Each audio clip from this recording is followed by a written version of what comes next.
अब आप बताओ, क्या भारत में विषयों की संख्या केवल और केवल 213 ही होंगे? बहुत सारे ऐसे भी विषय होंगे जिसका लिस्ट तैयार नहीं किया जा सका। इसमें जो है मुस्लिम लीग या मोहम्मद अली जिन्ना ने इस पर ऑब्जेक्शन किया। उन्होंने कहा कि नहीं, अवशिष्ट अधिकार केंद्र को नहीं, प्रांतों को दीजिए। इसी जगह पे ध्यान रखना, 1 नवंबर 1858 ईस्वी को क्या किया था? लॉर्ड कैनिंग ने महारानी विक्टोरिया का घोषणा पत्र पढ़ा था। तिलक ने शिवाजी महोत्सव, गणेश महोत्सव चलाया। 1905 का स्वदेशी आंदोलन गंगा में डुबकी लगाकर प्रारंभ किया गया। प्राचीन और मध्यकालीन भारत का इतिहास के सवालों को जानने के बाद अब हम लोग आधुनिक भारत के इतिहास के बारे में बात करेंगे।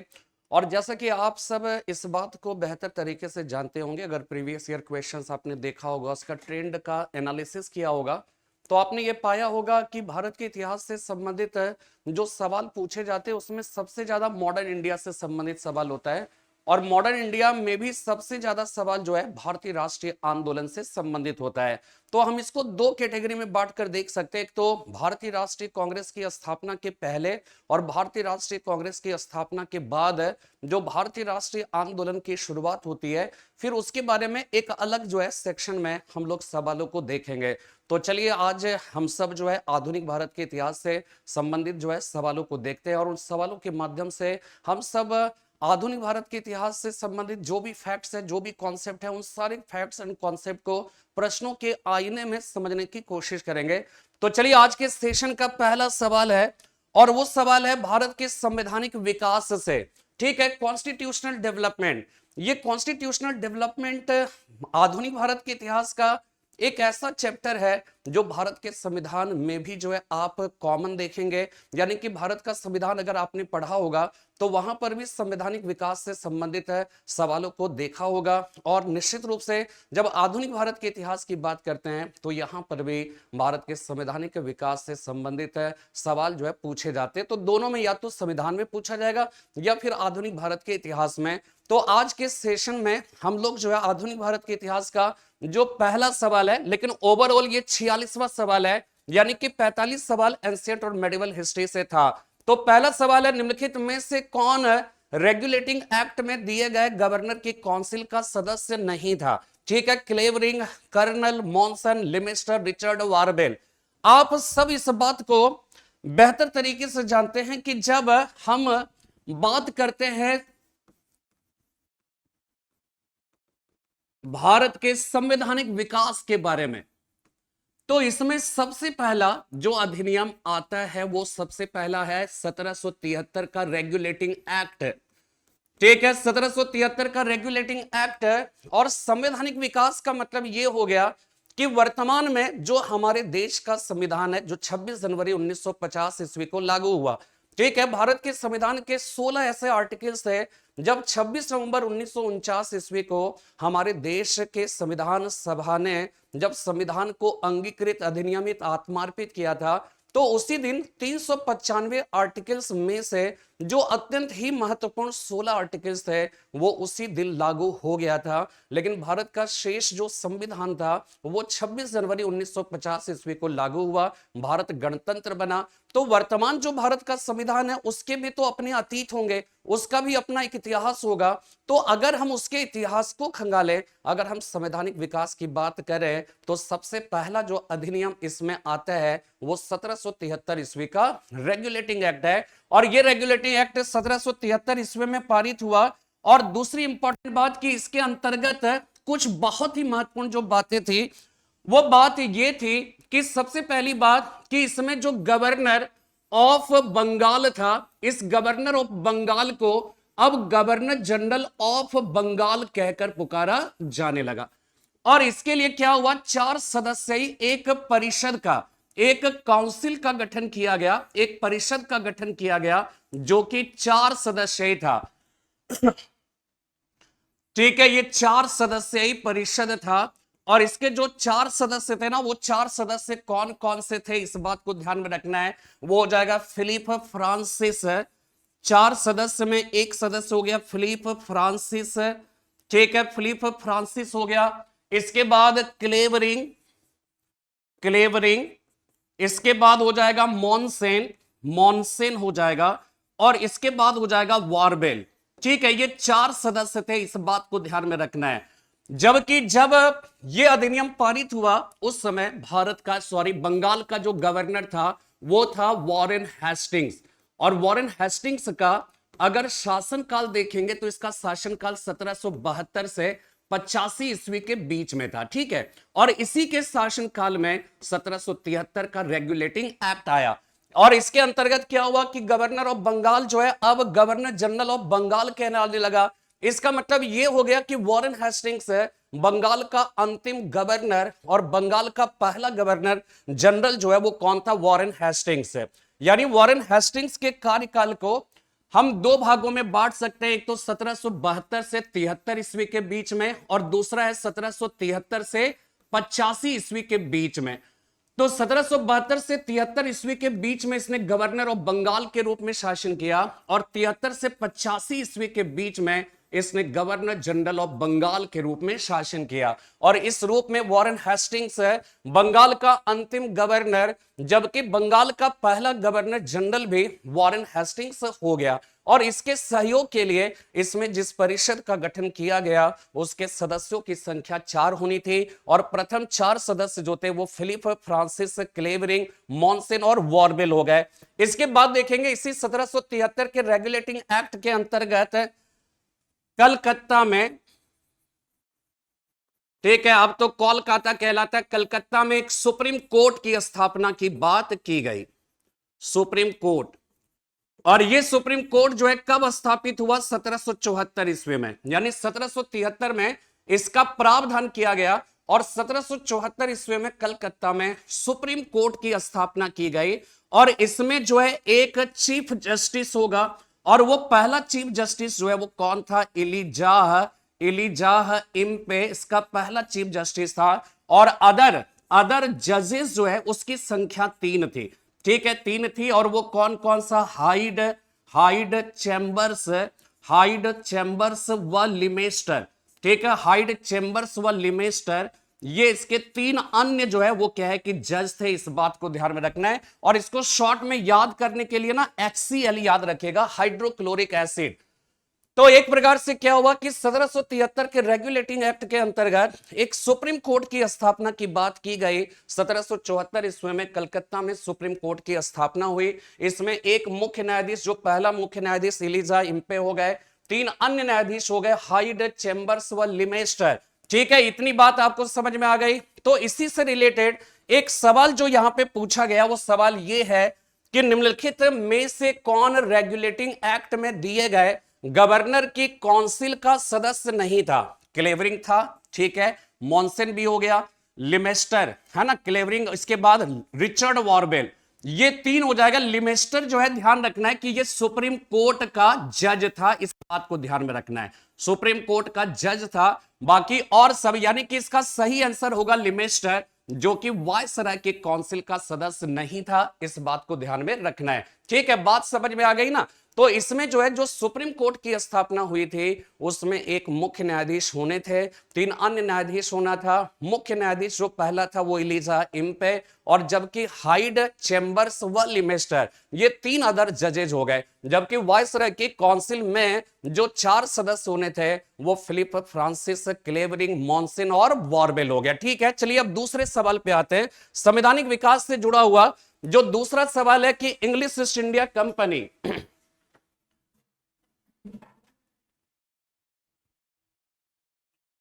ठीक है, दूसरा सवाल है ईस्ट इंडिया कंपनी के व्यापारिक अधिकार को कौन से अधिनियम द्वारा समाप्त कर दिया गया। इस सवाल में क्या होता है कि बहुत ही सावधान होने की आवश्यकता पड़ती है। अगर आपने क्या किया, इसमें नोटिस नहीं किया कि यह पूछ रहा है व्यापारिक अधिकार, इसमें एक और शब्द आएगा एकाधिकार। अगर यह सवाल पूछा जाए कि एकाधिकार को कब खत्म किया गया, तब तो हो जाएगा 1813 का चार्टर एक्ट, ठीक है। आप सबको यह पता है कि इंग्लिश ईस्ट इंडिया कंपनी के शासन काल के दौरान कुल 4 चार्टर अधिनियम पारित किया गया था। एक सबसे पहला हो गया 1793 का, फिर 1813, फिर 1833, फिर 1853 ईस्वी में।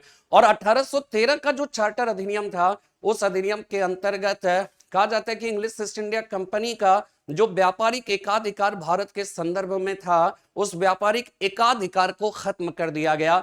यानी कि इसका मतलब यह हो गया कि पहले इंग्लिश ईस्ट इंडिया कंपनी ही सिर्फ भारत के साथ व्यापार करती थी।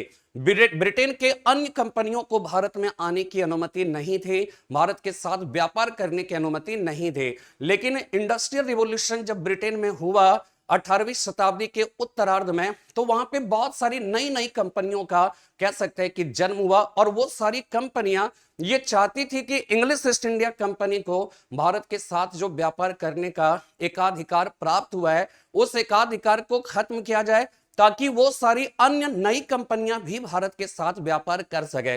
तो 1793 के पहले से ही ये मांग उठने लगी थी, लेकिन 1793 के चार्टर एक्ट के अंतर्गत इंग्लिश ईस्ट इंडिया कंपनी को और 20 वर्षों के लिए भारत के साथ, पूर्वी देशों के साथ व्यापार करने का एकाधिकार जो है वो बनाए रखा गया। इसके बाद 1813 के चार्टर एक्ट के अंतर्गत इंग्लिश ईस्ट इंडिया कंपनी के व्यापारिक एकाधिकार को खत्म कर दिया गया। इसका मतलब यह है कि पहले सिर्फ English east India company Bharat के साथ व्यापार करते थे। 1813 के चार्टर एक्ट के बाद परिवर्तन यह आया कि इंग्लिश ईस्ट इंडिया कंपनी व्यापार करेगी, लेकिन इसके साथ अब अन्य कंपनियां भी भारत के साथ व्यापार करेगी। इसका मतलब है कि इस अधिनियम के अंतर्गत इंग्लिश ईस्ट इंडिया कंपनी के व्यापारिक अधिकार को किसी तरह की क्षति नहीं पहुंचाई गई, लेकिन सिर्फ वही व्यापार कर सकती थी पहले। अब जो है उसके साथ साथ अन्य कंपनियां भी जो है भारत के साथ व्यापार कर सकती थी। लेकिन ध्यान ये रखना है कि चीन के साथ है और चाय के व्यापार पर अभी भी इंग्लिश ईस्ट इंडिया कंपनी का व्यापारिक एकाधिकार बना रहा। लेकिन 1833 ईस्वी के चार्टर एक्ट के अंतर्गत क्या हुआ कि इंग्लिश ईस्ट इंडिया कंपनी के व्यापारिक अधिकार को ही समाप्त कर दिया गया। यानी और सारी कंपनियां अब भारत के साथ व्यापार करेगी, लेकिन इंग्लिश ईस्ट इंडिया कंपनी अब भारत के साथ व्यापार नहीं कर सकती है। तो 1833 से उसका जो काम था वो भारत में केवल और केवल शासन करना, भारत की राजनीतिक व्यवस्था को देखना था। व्यापारी का अधिकार ही खत्म कर दिया गया। और 1833 का जो चार्टर एक्ट है ना, अगर इंग्लिश ईस्ट इंडिया कंपनी के दृष्टिकोण से देखा जाए तो एक विशुद्ध रूप से व्यापारिक कंपनी धीरे धीरे कहा जाता है कि एक विशुद्ध रूप से एक राजनीतिक कंपनी बन गई। और 1857 के विद्रोह के बाद जब 1858 ईस्वी का अधिनियम पारित किया गया, तो उसके अंतर्गत इंग्लिश ईस्ट इंडिया कंपनी का जो राजनीतिक अधिकार था वो राजनीतिक अधिकार भी समाप्त कर दिया गया। तो इस तरह से अगर देखा जाए तो 1813 का जो चार्टर अधिनियम था उससे इंग्लिश ईस्ट इंडिया कंपनी के व्यापारिक एकाधिकार और व्यापारिक अधिकार समाप्त करने की अगर बात आएगी तो वो 1833 का चार्टर अधिनियम हो जाएगा। ठीक है, तो यहां पे जो सवाल पूछा गया ना वो पूछा गया व्यापारिक अधिकार, इसीलिए यह ध्यान रखना इसका सही जवाब होगा चार्टर अधिनियम 1833। इसके बारे में कुछ और बातें मैं आपको बता दूं। 1813 का जो चार्टर एक्ट है, इस चार्टर एक्ट के अंतर्गत क्या क्या बातें हुई इसका रिवीजन मैं आपको करा दूं कि इसके अंतर्गत क्या हुआ कि ईसाई मिशनरियों की भारत में गतिविधियों को वैधानिक मान्यता प्रदान कर दी गई। ठीक है, ईसाई मिशनरी को भारत में उसके आगमन को वैधानिक मान्यता प्रदान कर दी गई। और इस अधिनियम के बाद विलियम विल्बरफोर्स के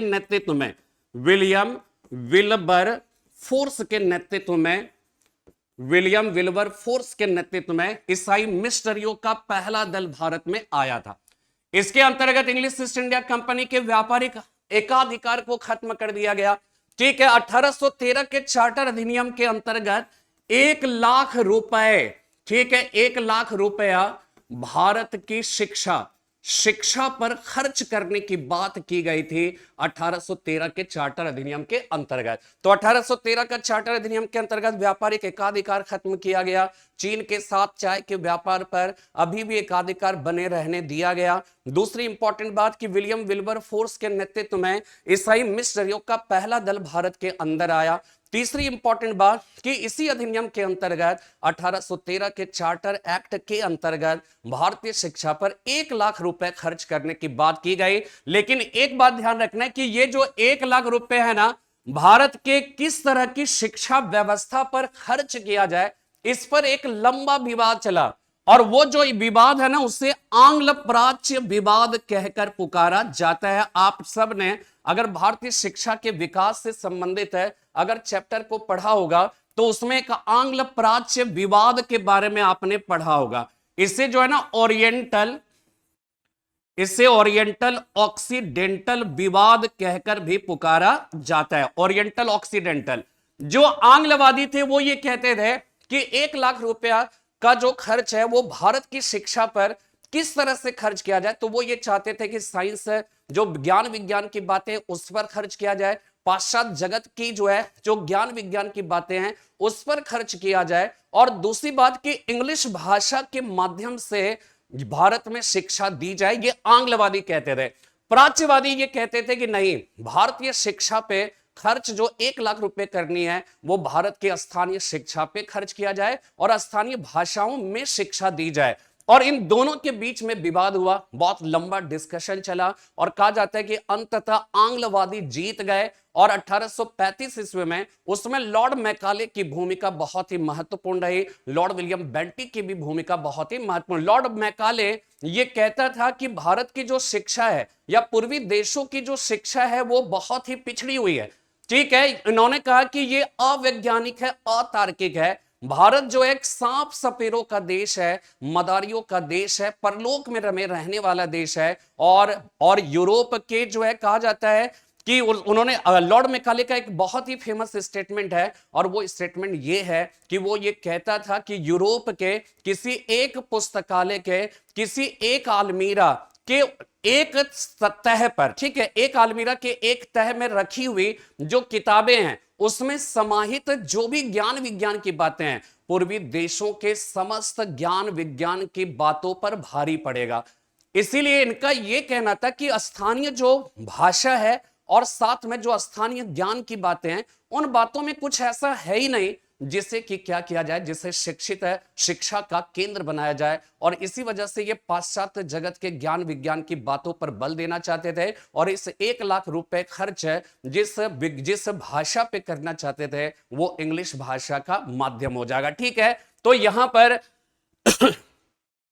तो ये आंग्ल प्राच्य विवाद समझिए, एक बार फिर से समझिए आंग्ल प्राच्य विवाद क्या है। देखिए ये बहुत ही इंपॉर्टेंट है, इसलिए मैं बार बार इस पर जोर दे रहा हूं कि 1813 के चार्टर अधिनियम के अंतर्गत भारतीय शिक्षा पर 1 लाख रुपए खर्च करने की बात की गई, लेकिन ये किस तरह की शिक्षा पर खर्च किया जाए इसको लेकर एक विवाद उत्पन्न हुआ जिसे आंग्ल प्राच्यवादी विवाद कहकर पुकारा जाता है। जो आंग्लवादी थे उसमें मैकाले की भूमिका सबसे महत्वपूर्ण थी, जो भारत की शिक्षा को अति पिछड़ा मानते थे, निकृष्ट मानते थे, और वो ये कहते थे कि भारत की जो बातें हैं वो बातें इतनी पिछड़ी हुई है कि उसे ज्ञान का आधार नहीं बनाया जा सकता है। और उसका जो फेमस स्टेटमेंट है वो स्टेटमेंट यही है कि यूरोप के किसी एक पुस्तकालय के किसी एक अलमीरा के किसी एक तह में रखी हुई जो किताबें हैं उन किताबों में समाहित जो ज्ञान की बातें हैं पूर्वी देशों के समस्त ज्ञान पर वो भारी पड़ेगा।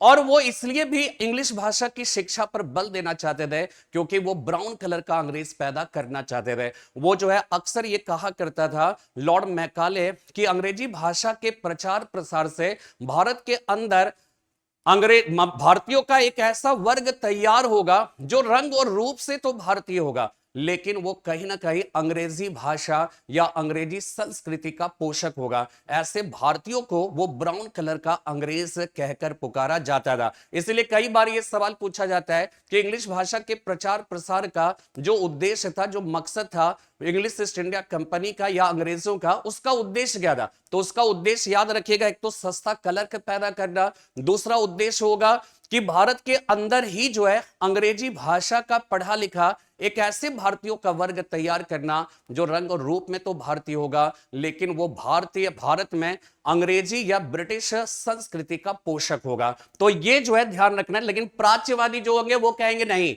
वो जो है 1 लाख रुपए खर्चा भारतीय शिक्षा पर और भारत की भाषाओं के माध्यम से दी जाने वाली शिक्षा पर खर्च करने की बात करते थे। अंततः विजयी हुआ आंग्लवादी, ठीक है, अंततः विजयी हुए आंग्लवादी और प्राच्यवादी इसमें हार गए। इसीलिए देखिएगा यहीं से क्या होता है 1835 ईस्वी के मतलब जो है वहीं से भारत में अंग्रेजी भाषा का प्रचार प्रसार प्रारंभ होता है। और जबकि आप दिल्ली सल्तनत की बात कर लीजिए या मुगलों की बात कर लीजिए तो आप देखेंगे कि वहां की राजकीय भाषा जो है फारसी थी, लेकिन अंग्रेजों के आने के बाद अंग्रेजों की जो राजकीय भाषा थी वो भाषा फारसी को हटाकर इंग्लिश भाषा बना दिया गया। और इंग्लिश का ही जो है कहा जाता है कि उसके इसी प्रयास का परिणाम है कि आज भी इंग्लिश भाषा का महत्व जो है भारत के अंदर बना हुआ है। इसीलिए कहा जाता है कि जो है कि अंग्रेज चले गए लेकिन अंग्रेजियत जो है भारत में अभी तक बनी हुई है। तो ये बात आपने समझ लिया। अच्छा, इसी से जुड़ा हुआ एक और विवाद समझ लीजिए, एक और कॉन्सेप्ट समझिएगा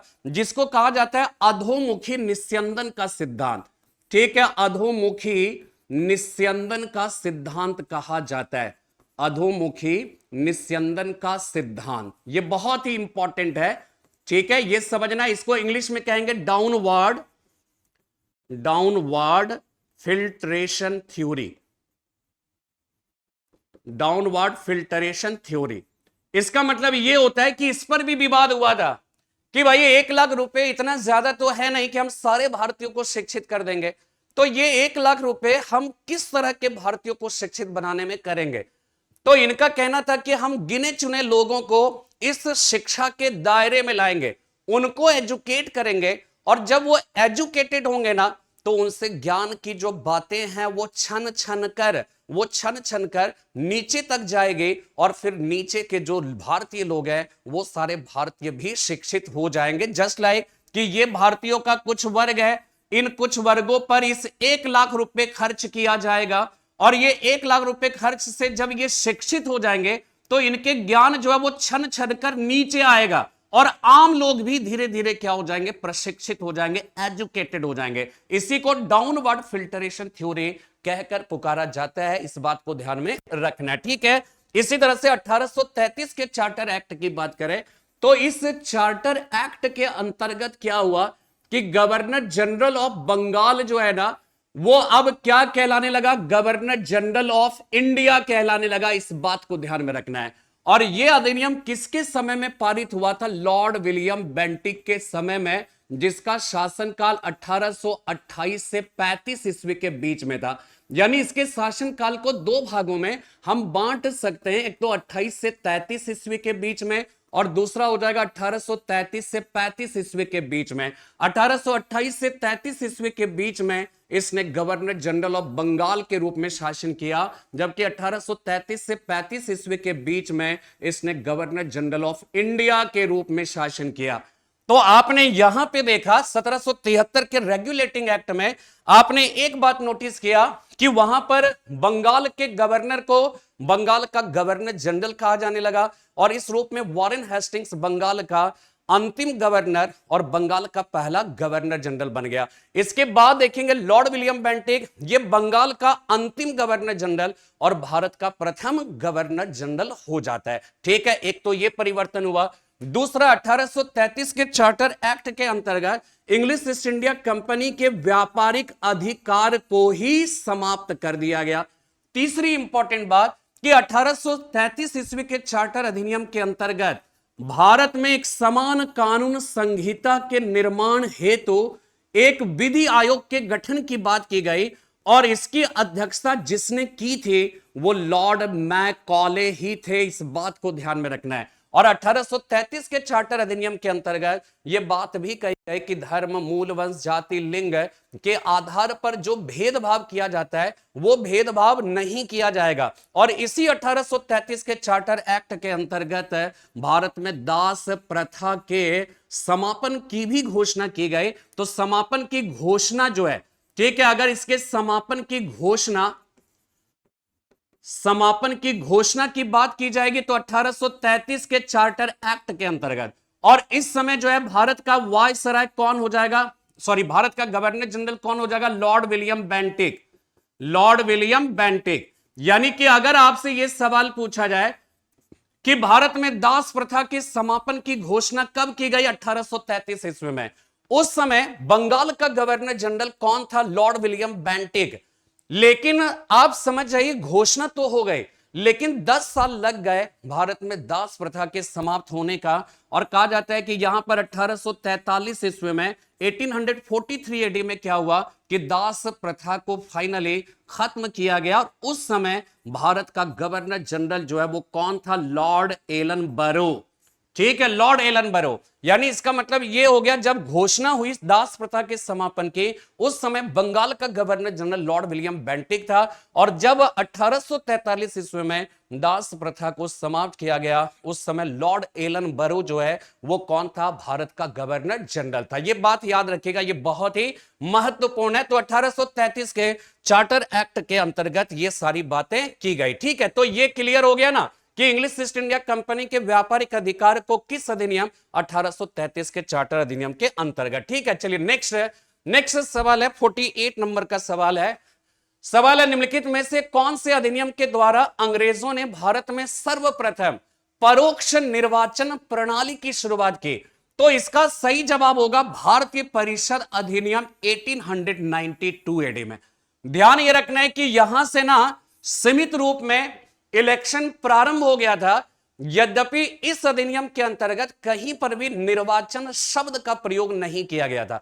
ठीक है, तो 1892 ईस्वी का जो इंडियन काउंसिल एक्ट था, इसी में पहली बार जो है भारत में सीमित रूप में, बहुत ही सीमित रूप में इलेक्शन की बात की गई, यद्यपि इसमें निर्वाचन शब्द का प्रयोग नहीं किया गया था। ठीक है, तो इसका हो जाएगा 48 का बी। नेक्स्ट हो जाएगा 1919। अब देखिए इसमें ना 1909 का मार्लिमेंटो सुधार अधिनियम, 1919 ईस्वी का मॉन्टेग्यू चेम्सफोर्ड सुधार अधिनियम, 1935 ईस्वी का जो भारत सरकार अधिनियम है, ये 20वीं शताब्दी में अंग्रेजों के काल में ये तीन पारित बहुत ही महत्वपूर्ण अधिनियम है, जिससे कि बहुत ज्यादा सवाल पूछे जाते हैं। तो 1919 का जो मॉन्टेग्यू चेम्सफोर्ड सुधार अधिनियम था, उस अधिनियम के पारित होने के पीछे जो पृष्ठभूमि थी ना, वो पृष्ठभूमि क्या है, इसको समझना अगर है तो आपको थोड़ा सा जो है पीछे जाना पड़ेगा और आपको होम रूल मूवमेंट को समझना पड़ेगा।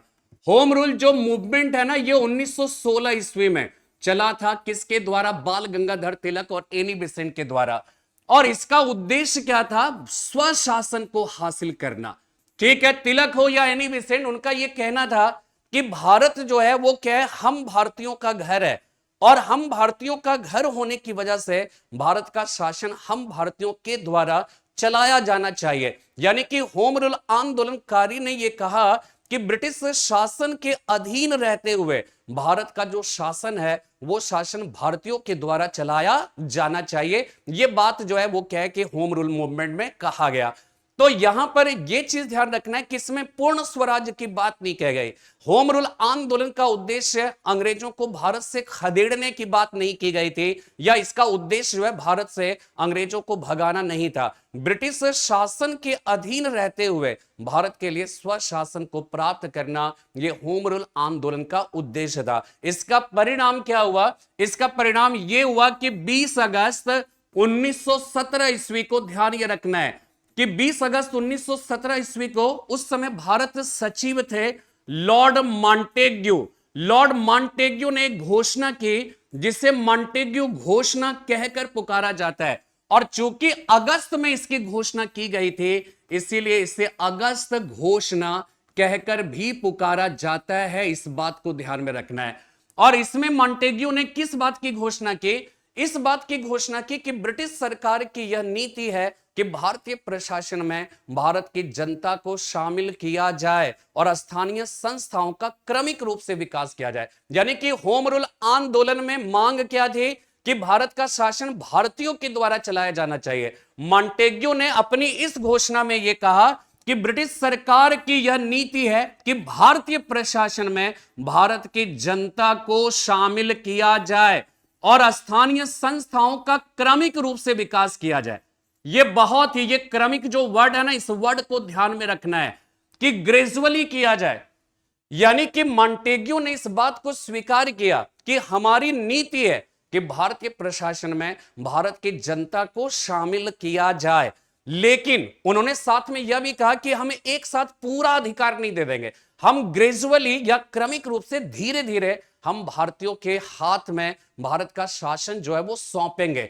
लेकिन घोषणा तो हो गई। घोषणा करने के बाद क्या हुआ, मॉन्टेग्यू भारत चला आया। उस समय भारत का वायसराय था जिसका नाम था चेम्सफोर्ड, और चेम्सफोर्ड के साथ 1918 ईस्वी में, ध्यान ये रखना, 1918 ईस्वी में वायसराय चेम्सफोर्ड के साथ मिलकर मॉन्टेग्यू ने एक रिपोर्ट तैयार की जिसे Montagu Chelmsford report, Montagu Chelmsford, Montagu Chelmsford report कहकर पुकारा जाता है। ठीक है, मॉन्टेग्यू चेम्सफोर्ड रिपोर्ट कहकर पुकारा जाता है। और इसे शॉर्ट में ना ध्यान ये रखना है, मॉन्टेग्यू में मोंट ले लिया और चेम्सफोर्ड में फोर्ड ले लिया, तो इसे मोंटफोर्ड रिपोर्ट, मोंटफोर्ड रिपोर्ट कहकर भी पुकारा जाता है। और इसी रिपोर्ट के आधार पर 1919 ईस्वी में जो भारत सरकार अधिनियम पारित हुआ उसे ही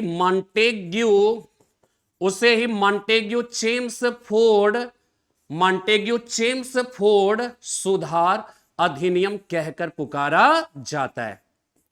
सुधार अधिनियम, ये एकदम याद रखें। पूरा जो है ना सीक्वेंस, टाइमलाइन बहुत जरूरी है। टाइमलाइन को समझोगे ना तो क्रम से जो सजाने को आता है कि जो निम्नलिखित घटना है इसको क्रमानुसार जो है उससे क्या करिए, व्यवस्थित कीजिए। तो यहां पे सबसे पहली चीज ये जानना है कि 1916 में कौन सा आंदोलन हुआ, होम रूल आंदोलन।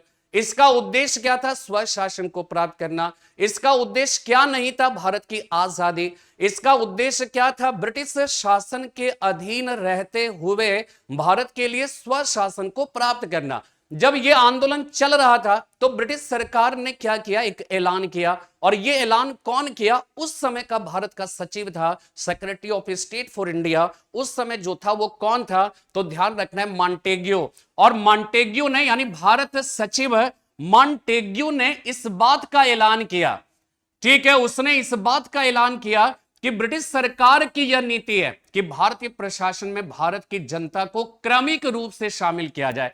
घोषणा तो कर दी गई। इसके बाद हिंदुस्तान आ गए, भारत के वायसराय चेम्सफोर्ड के साथ मिलकर एक रिपोर्ट तैयार किया, और इसी रिपोर्ट के आधार पर 1919 ईस्वी में भारत सरकार अधिनियम पारित किया गया। इसे मॉन्टेग्यू चेम्सफोर्ड रिफॉर्म एक्ट कहकर भी पुकारा जाता है।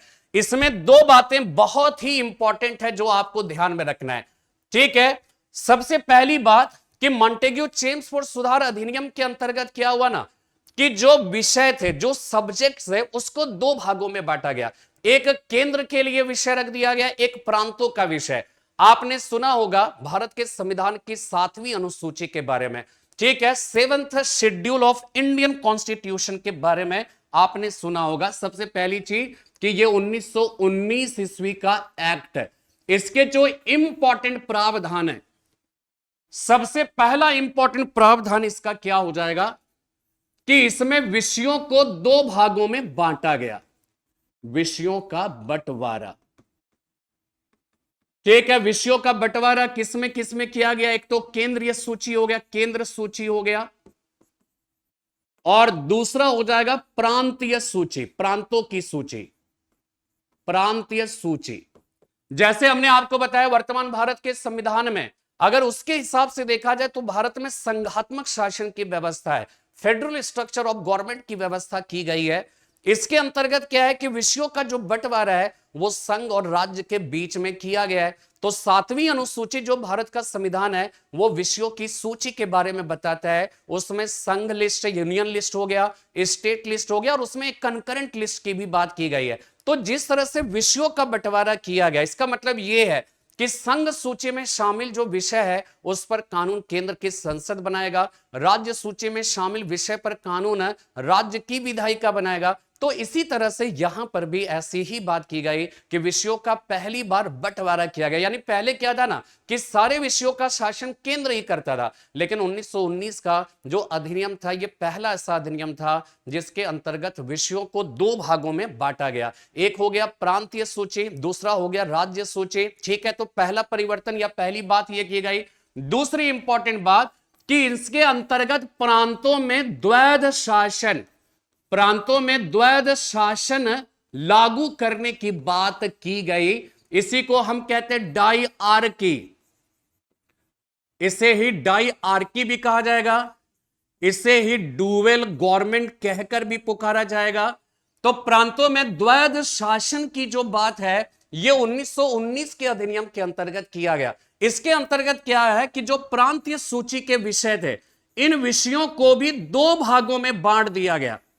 एक हो जाएगा कौन सा, एक तो हो जाएगा हस्तांतरित विषय जिसको ट्रांसफरेबल विषय कहा गया, और दूसरा है आरक्षित विषय, रिजर्व विषय। जो विषय ट्रांसफर कर दिया गया इसको गवर्नर को देखना था इलेक्टेड बॉडी के माध्यम से, और आरक्षित विषय का शासन गवर्नर को काउंसिल के माध्यम से, और इसी इलेक्टेड बॉडी के अंतर्गत चुनाव के माध्यम से भारतीयों को शामिल किया जाना था। तो इस तरह से 1919 का जो अधिनियम है द्वैध शासन प्रांतों में कहलाए, यानी कि दो तरह की व्यवस्था बन गई। एक तो आरक्षित विषयों का शासन जो गवर्नर को परिषद के माध्यम से करना था, और दूसरा हो जाएगा हस्तांतरित विषय का शासन जो गवर्नर को इलेक्टेड बॉडी के माध्यम से करना था। और इसी इलेक्टेड बॉडी में पहली बार चुनाव के माध्यम से भारतीयों को शामिल किया जाना था। और इस प्रकार मॉन्टेग्यू ने जो यह बात कही थी ना कि भारतीय प्रशासन में भारत की जनता को शामिल किया जाएगा, तो यह सबसे पहली बार प्रांत के स्तर पर जो है शुरू किया गया, और साथ में इसमें पूरा विषय अभी नहीं दिया गया। कुछ अत्यंत ही कम महत्व के जो विषय थे वो ट्रांसफर कर दिया गया, और इलेक्टेड बॉडी के माध्यम से, चुनाव के माध्यम से इसमें भारतीयों को शामिल किया जाना था। और इसमें बहुत सारे ऑब्जेक्शन भी थे। ऑब्जेक्शन जो है भारतीयों ने, गर्मपंथियों ने ना इस पे ऑब्जेक्शन किया। गर्मपंथियों का कहना था कि भाई इलेक्टेड बॉडी जो, सबसे पहली बात कि आपने कम महत्वपूर्ण विषय जो है दिए हैं, दूसरी बात कि इस पर भी पूरा अधिकार नहीं दिया, गवर्नर को दिया, और गवर्नर को निषेधाधिकार था, गवर्नर को वीटो पावर दिया गया था। यानी कि अगर बहुमत से निर्वाचित जो भारतीय सदस्य होते, अगर कोई निर्णय लिया और गवर्नर ने कहा ना, तो वो ना होगा। यानी कि बहुमत से कोई मतलब नहीं है, बल्कि वीटो पावर का जो मतलब होल्ड किए हुए, वीटो पावर को होल्ड किया जो गवर्नर था, उसकी इच्छा सर्वोपरि थी। तो यहां पे कोई ठोस अधिकार नहीं दिया, पूरा अधिकार तो दिया नहीं। सबसे पहली बात आरक्षित विषय में वो जो है सब सारे इंपॉर्टेंट विषय यहां रख दिया, जो कम महत्व के विषय थे उसको हस्तांतरित कर दिया। दूसरी इंपॉर्टेंट बात कि इस पर भी अगर भारतीयों को शामिल किया है तो इसमें भारतीयों को कोई ठोस अधिकार नहीं दिया गया। तो ये जो दो तरह की व्यवस्था थी ना, इसी को द्वैध शासन कहकर पुकारा जाता है। इसी 1919 के अधिनियम के अंतर्गत एक और इंपॉर्टेंट बात याद रखिएगा कि इसी के अंतर्गत जो है ना, केंद्र में पहली बार द्विसदनीय विधायिका,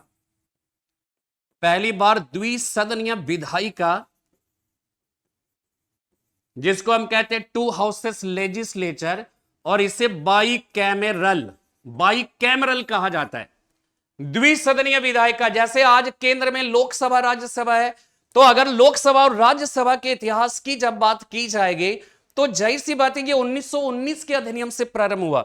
और इसमें जो द्विसदनीय विधायिका थी ना, ये द्विसदनीय विधायिका कौन कौन सी, एक तो हो जाएगा केंद्रीय विधानसभा हो जाएगा, केंद्रीय विधानसभा, और दूसरा है राज्य परिषद, केंद्रीय विधानसभा राज्य परिषद। इसको सेंट्रल लेजिस्लेटिव असेंबली भी कहा गया, इसे काउंसिल ऑफ स्टेट्स कहा गया। यही केंद्रीय विधानसभा बाद में जाकर क्या कहलाने लगा, लोकसभा, और यही राज्य परिषद बाद में क्या कहलाने लगा, राज्यसभा कहलाने लगा। इस बात को ध्यान में रखना है। और इसी केंद्रीय विधानसभा में एक बात आप नोटिस करोगे, इसी केंद्रीय विधानसभा का पहला भारतीय अध्यक्ष है वो कौन हो जाएंगे, विट्ठल भाई पटेल। ये 1925 ईस्वी में केंद्र विधानसभा के अध्यक्ष बने, और 1930 ईस्वी में सविनय अवज्ञा आंदोलन के दौरान इन्होंने इस्तीफा दे दिया था। इस बात को ध्यान में रखना है। तो ये भी जो है ना, ये 1919 का जो अधिनियम है, इसमें तीन बहुत ही महत्वपूर्ण जो बात मुझे समझ में आती है। बल्कि एक बात और समझ लीजिएगा कि 1909 के मार्ले मिंटो सुधार अधिनियम के अंतर्गत मुस्लिम्स को पृथक निर्वाचन मंडल का अधिकार मिला था। ठीक है, ये ध्यान रखना है। 1909 का मार्ले मिंटो सुधार अधिनियम, ठीक है, मार्ले मिंटो सुधार अधिनियम। इसके अंतर्गत क्या था, ध्यान ये रखना है कि इसके अंतर्गत मुस्लिमों के लिए पृथक निर्वाचन मंडल, सेपरेट इलेक्टोरेट जोन की बात की गई। ठीक है, जबकि 1919 के मोंटफोर्ड सुधार अधिनियम के अंतर्गत, ध्यान यह रखना है, सिखों के लिए पृथक निर्वाचन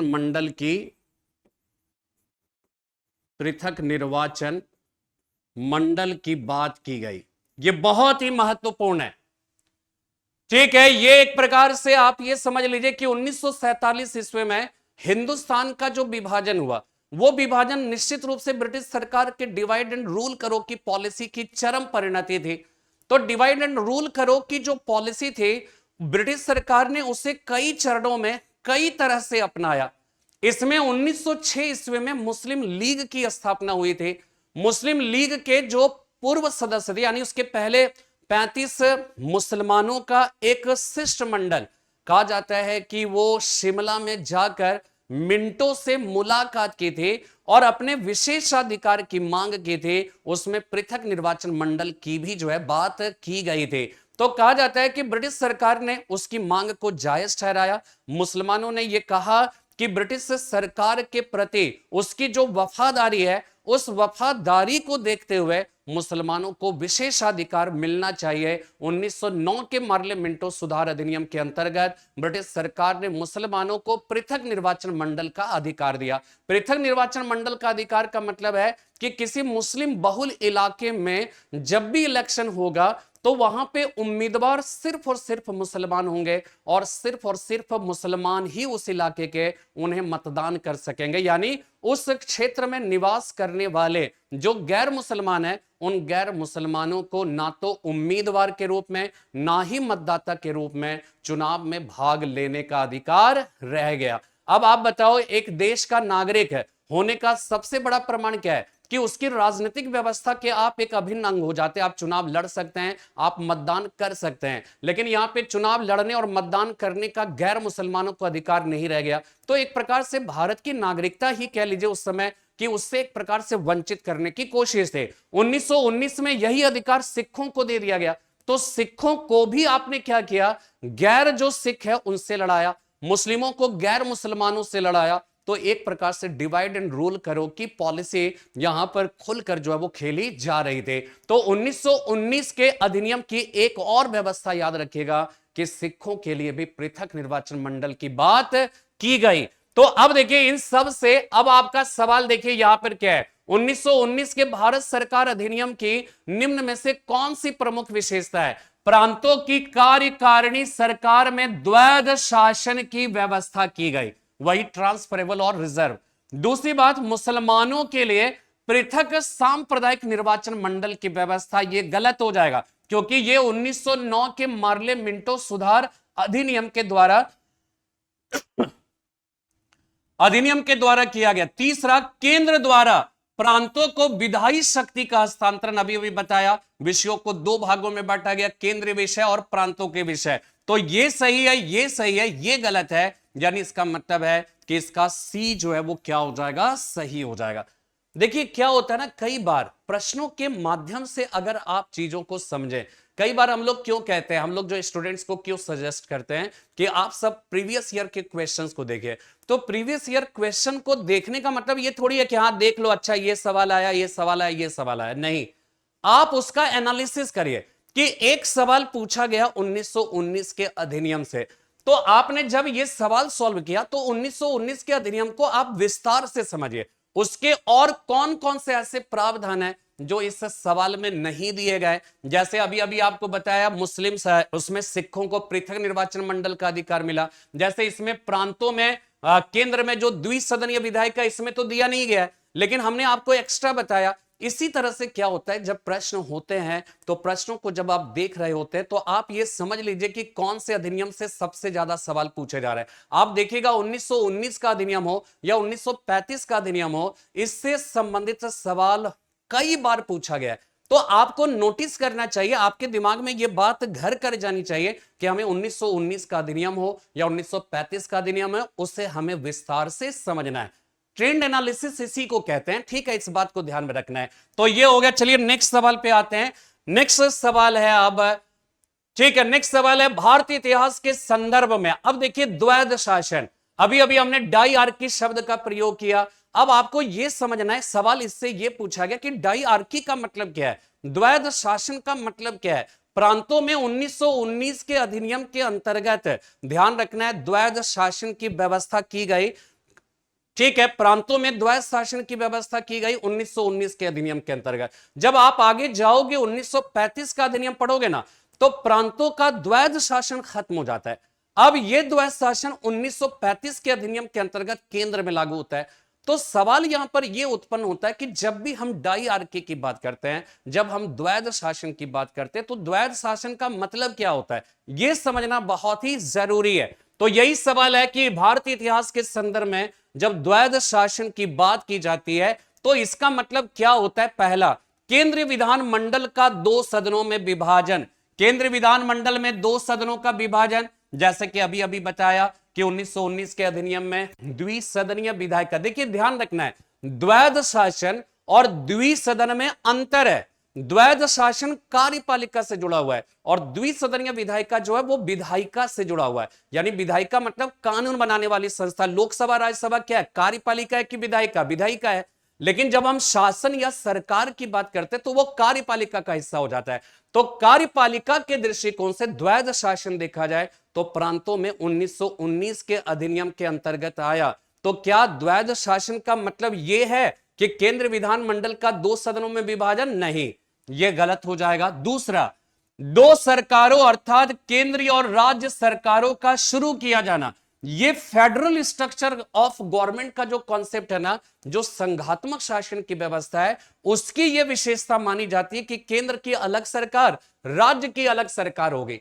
ठीक है, संघात्मक शासन की व्यवस्था में 2 लेयर्स जो है वो क्या होता है कि 2 टियर्स गवर्नमेंट होता है, केंद्र की अलग सरकार, राज्य की अलग सरकार। आज भी देख लीजिए कि हमारे देश में संघात्मक शासन की व्यवस्था, फेडरल स्ट्रक्चर ऑफ गवर्नमेंट का कॉन्सेप्ट है। इसके अंतर्गत केंद्र की सरकार अलग है, राज्य की सरकार अलग है, राज्य की विधायिका, राज्य की कार्यपालिका अलग है, केंद्र की विधायिका, केंद्र की कार्यपालिका अलग है।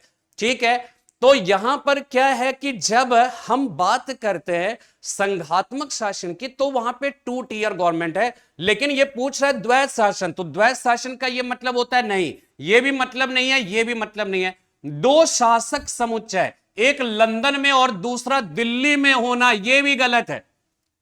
ये द्वैध शासन नहीं है। द्वैध शासन में क्या बताया था कि प्रांत के जो विषय, अगर प्रांत के स्तर पर है तो प्रांत के विषय को 2 भागों में बांट दिया गया, हस्तांतरित विषय, आरक्षित विषय। अगर केंद्र के स्तर पर द्वैध शासन पूछा जाएगा तो केंद्र के जो विषय हैं उसको 2 भागों में बांट दिया गया, ट्रांसफरेबल और रिजर्व। तो यहां पे देखिए चौथा ऑप्शन है प्रांतों को प्रत्यायोजित।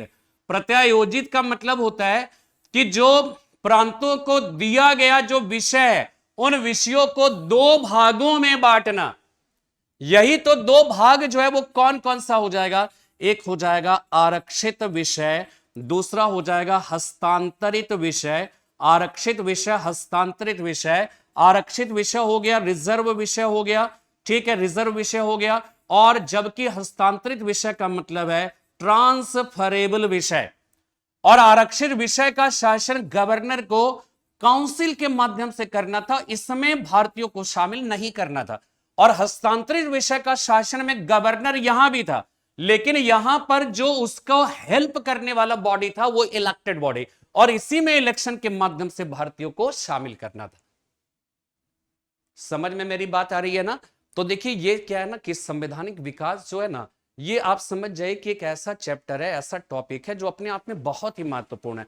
और इसमें थोड़ा सा ना आपको बहुत ही सूक्ष्म, बहुत ही सटल जो है वो क्या है कि कॉन्सेप्ट के या बहुत ही सूक्ष्म दृष्टिकोण की आवश्यकता पड़ती है।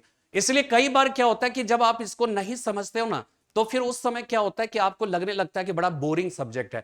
लेकिन अगर इसको थोड़ा सा इसके टेक्निकल जो शब्दावली है, द्वैध शासन क्या होता है, द्विसदनीय विधायिका, इन दोनों में क्या अंतर है, द्वैध शासन हम कब कहेंगे। द्वैध शासन का मतलब अगर आप पूरा इतिहास खंगालोगे ना, तो ब्रिटिश शासन काल के दौरान सबसे पहले 1765 से 72 ईस्वी के बीच में जब बक्सर का युद्ध हुआ था ना, तो बक्सर युद्ध के बाद रॉबर्ट क्लाइव हिंदुस्तान फिर आया और पराजित मुगल सम्राट के साथ 12 अगस्त 1765 ईस्वी को प्रयागराज में इलाहाबाद शहर में एक संधि की थी, जिसे इलाहाबाद की प्रथम संधि कहा जाता है।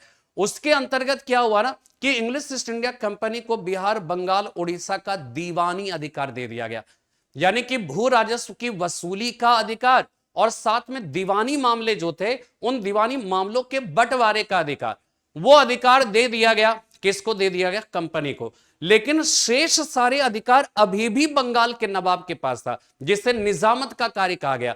तो कंपनी दीवान हो गई, नवाब नाजिम हो गया, दोनों का शासन इज इक्वल टू द्वैध शासन। तो द्वैध शासन का मतलब हमेशा ध्यान रखिएगा कि दो विषय में बंटवारा, हमेशा ऐसा नहीं होगा। द्वैध शासन का मतलब होता है दो भिन्न भिन्न शक्तियों का शासन, और ये भिन्न भिन्न शक्तियों का स्वरूप कुछ भी हो सकता है। तो 1765 से 72 ईस्वी के बीच में एक द्वैध शासन चला, ठीक है, ये रॉबर्ट क्लाइव ने स्टार्ट किया था और वॉरेन हेस्टिंग्स ने 1772 ईस्वी में इसे समाप्त कर दिया। फिर एक द्वैध शासन 1784 के आप पिट्स इंडिया एक्ट में देखोगे, जहां पे board of control and court of directors, इन दोनों को मिलकर भारत पर शासन करना था। भारत विषयक मामले में जो भी निर्णय था, जो भी फैसला ब्रिटेन में लिया जाता, वो बोर्ड ऑफ कंट्रोल और कोर्ट ऑफ डायरेक्टर्स को मिलकर करना था, ठीक है, ये ध्यान रखना है। इसके बाद और ये द्वैध शासन 1784 में स्टार्ट होगा। 1858 ईस्वी में जब इंग्लिश ईस्ट इंडिया कंपनी के शासन का अंत हुआ, तो ये द्वैध शासन भी वहां पर खत्म हो जाएगा। तीसरी बार आप इसका उल्लेख कहां पे पढ़ोगे? 1919 के मॉन्टेग्यू चेम्सफोर्ड सुधार अधिनियम के अंतर्गत, और ये कहां पर हो गया? प्रांतों में विषयों को ट्रांसफरेबल और रिजर्व में बांटा गया। 1935 में भी द्वैध शासन पढ़ोगे, लेकिन ये केंद्र में हो जाएगा। केंद्र के विषय को दो भागों में बांट दिया गया। क्लियर हो गया? तो यहां पर जो है, इसलिए इसका सही जवाब जो है ना, वो डी होगा। इस बात को ध्यान में रखिएगा। नेक्स्ट सवाल पे आते हैं। भारत सरकार अधिनियम 1935 के द्वारा संघ में अवशिष्ट शक्तियां किसे दी गई थी? अवशिष्ट अधिकार आपने पढ़ा होगा, आपने जब 7वीं अनुसूची पढ़ा होगा वर्तमान भारत के संविधान का, तो उसमें विषयों को 3 भागों में बांटा गया, ठीक है। इसको एकदम ध्यान से समझिएगा, आराम से समझिए। ये इतना बड़ा कॉन्सेप्ट है ना, मैं पूरा कॉन्सेप्ट आपको बताऊंगा कि अगर हम वर्तमान प्रेजेंट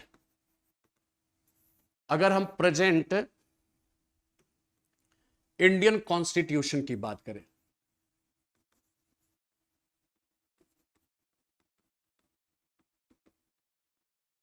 वर्तमान भारतीय संविधान की बात करें, और 12 अनुसूची में से कौन सी अनुसूची? 7वीं अनुसूची।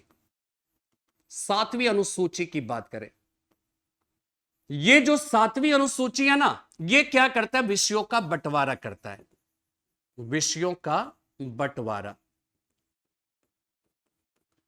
और ये जो विषयों का बंटवारा है ना, वो 3 भागों में करता है, ध्यान रखना है। एक यूनियन लिस्ट हो जाएगा, दूसरा स्टेट लिस्ट, और तीसरा है कंकरेंट लिस्ट। यूनियन लिस्ट में ध्यान ये रखना है कि पहले इसमें 97 विषय था, अब 100 विषय हो गया। स्टेट लिस्ट की अगर बात करें, पहले इसमें 66 विषय थे, अब 61 विषय हो गया। इसके 5 विषय 42वां संविधान संशोधन के अंतर्गत यहां से हटाकर कंकरेंट लिस्ट में शामिल कर दिया गया, और इसमें पहले 47 विषय थे, अब विषयों की संख्या 5 जुड़ गया, तो टोटल कितना हो गया? 52। तो इसमें 52 है वर्तमान में, इसमें 61 है, और इसमें क्या हो जाएगा? यूनियन लिस्ट में 100 विषय। अब अगर आप देखें तो विषय टोटल कितने हो गए? 100, 161 और इसके बाद 213, 52 को मिला दिए, टोटल विषयों की संख्या कितनी हो गई? 213। लेकिन अब आप बताओ, क्या भारत में विषयों की संख्या केवल और केवल 213 ही होंगे? बहुत सारे ऐसे भी विषय होंगे जिसका लिस्ट तैयार नहीं किया जा सका। लेकिन वो अनायास ही कभी कुछ नए विषय जो है वो क्रिएट हो गए। जैसे एग्जाम्पल के तौर पे समझिए, 1950 में जब हमारे देश का संविधान लागू हुआ, क्या उस समय इंटरनेट की व्यवस्था थी? इंटरनेट की व्यवस्था नहीं थी। तो इंटरनेट की व्यवस्था नहीं थी, इसलिए उस समय साइबर क्राइम जैसा कोई कॉन्सेप्ट नहीं रहा होगा, है ना। निश्चित रूप से भारत के संविधान सभा के जो सदस्य होंगे, वो सदस्य साइबर क्राइम के बारे में जानते ही नहीं होंगे। तो साइबर क्राइम के बारे में नहीं जानते हैं, तो वो किसी भी विषय में कहीं पर भी वो शामिल नहीं किया होगा। लेकिन जैसे जैसे इंटरनेट का प्रावधान या इंटरनेट की व्यवस्था हुई, तो साइबर क्राइम जैसा एक बहुत बड़ा जो है, एक कह सकते हैं कि अपराध जो है, एक नए स्वरूप में उभर कर सामने में आया। तो उससे रिलेटेड व्यवस्था अगर करनी है, तो जाहिर सी बात है इन तीनों लिस्ट में तो नहीं था ना। तो ऐसे सारे विषय जिसके बारे में कह सकते हैं कि संविधान सभा के सदस्य फोरकास्ट नहीं कर सकते थे या नहीं किया, ऐसे सारे विषय क्या कहलाएंगे? अवशिष्ट। ऐसे सारे विषय कहलाएंगे अवशिष्ट विषय कहलाएंगे। अवशिष्ट का मतलब आपको पता है? अवशिष्ट जो वर्ड है ना, इसके लिए इंग्लिश में कौन से शब्द का प्रयोग हुआ है? रेजिडुअरी।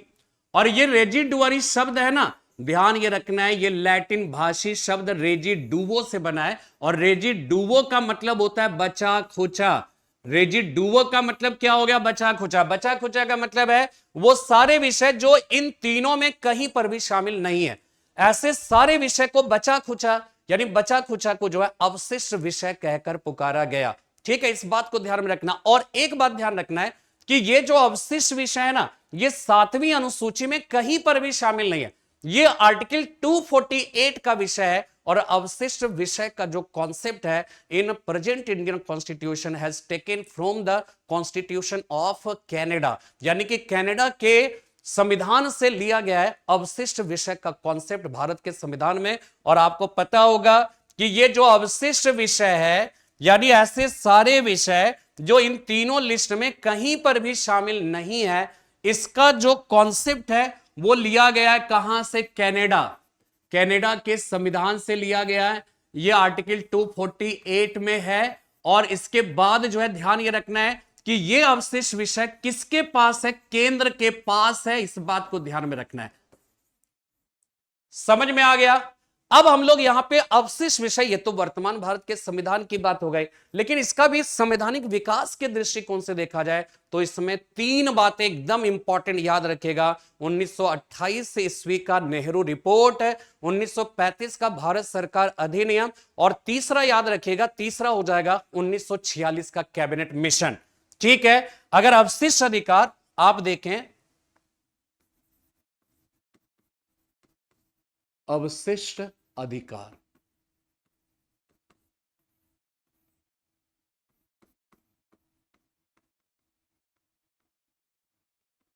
रेजिडुअरी पावर्स, इसमें ना इसको 4 कैटेगराइजेशन में कर दे रहा हूं।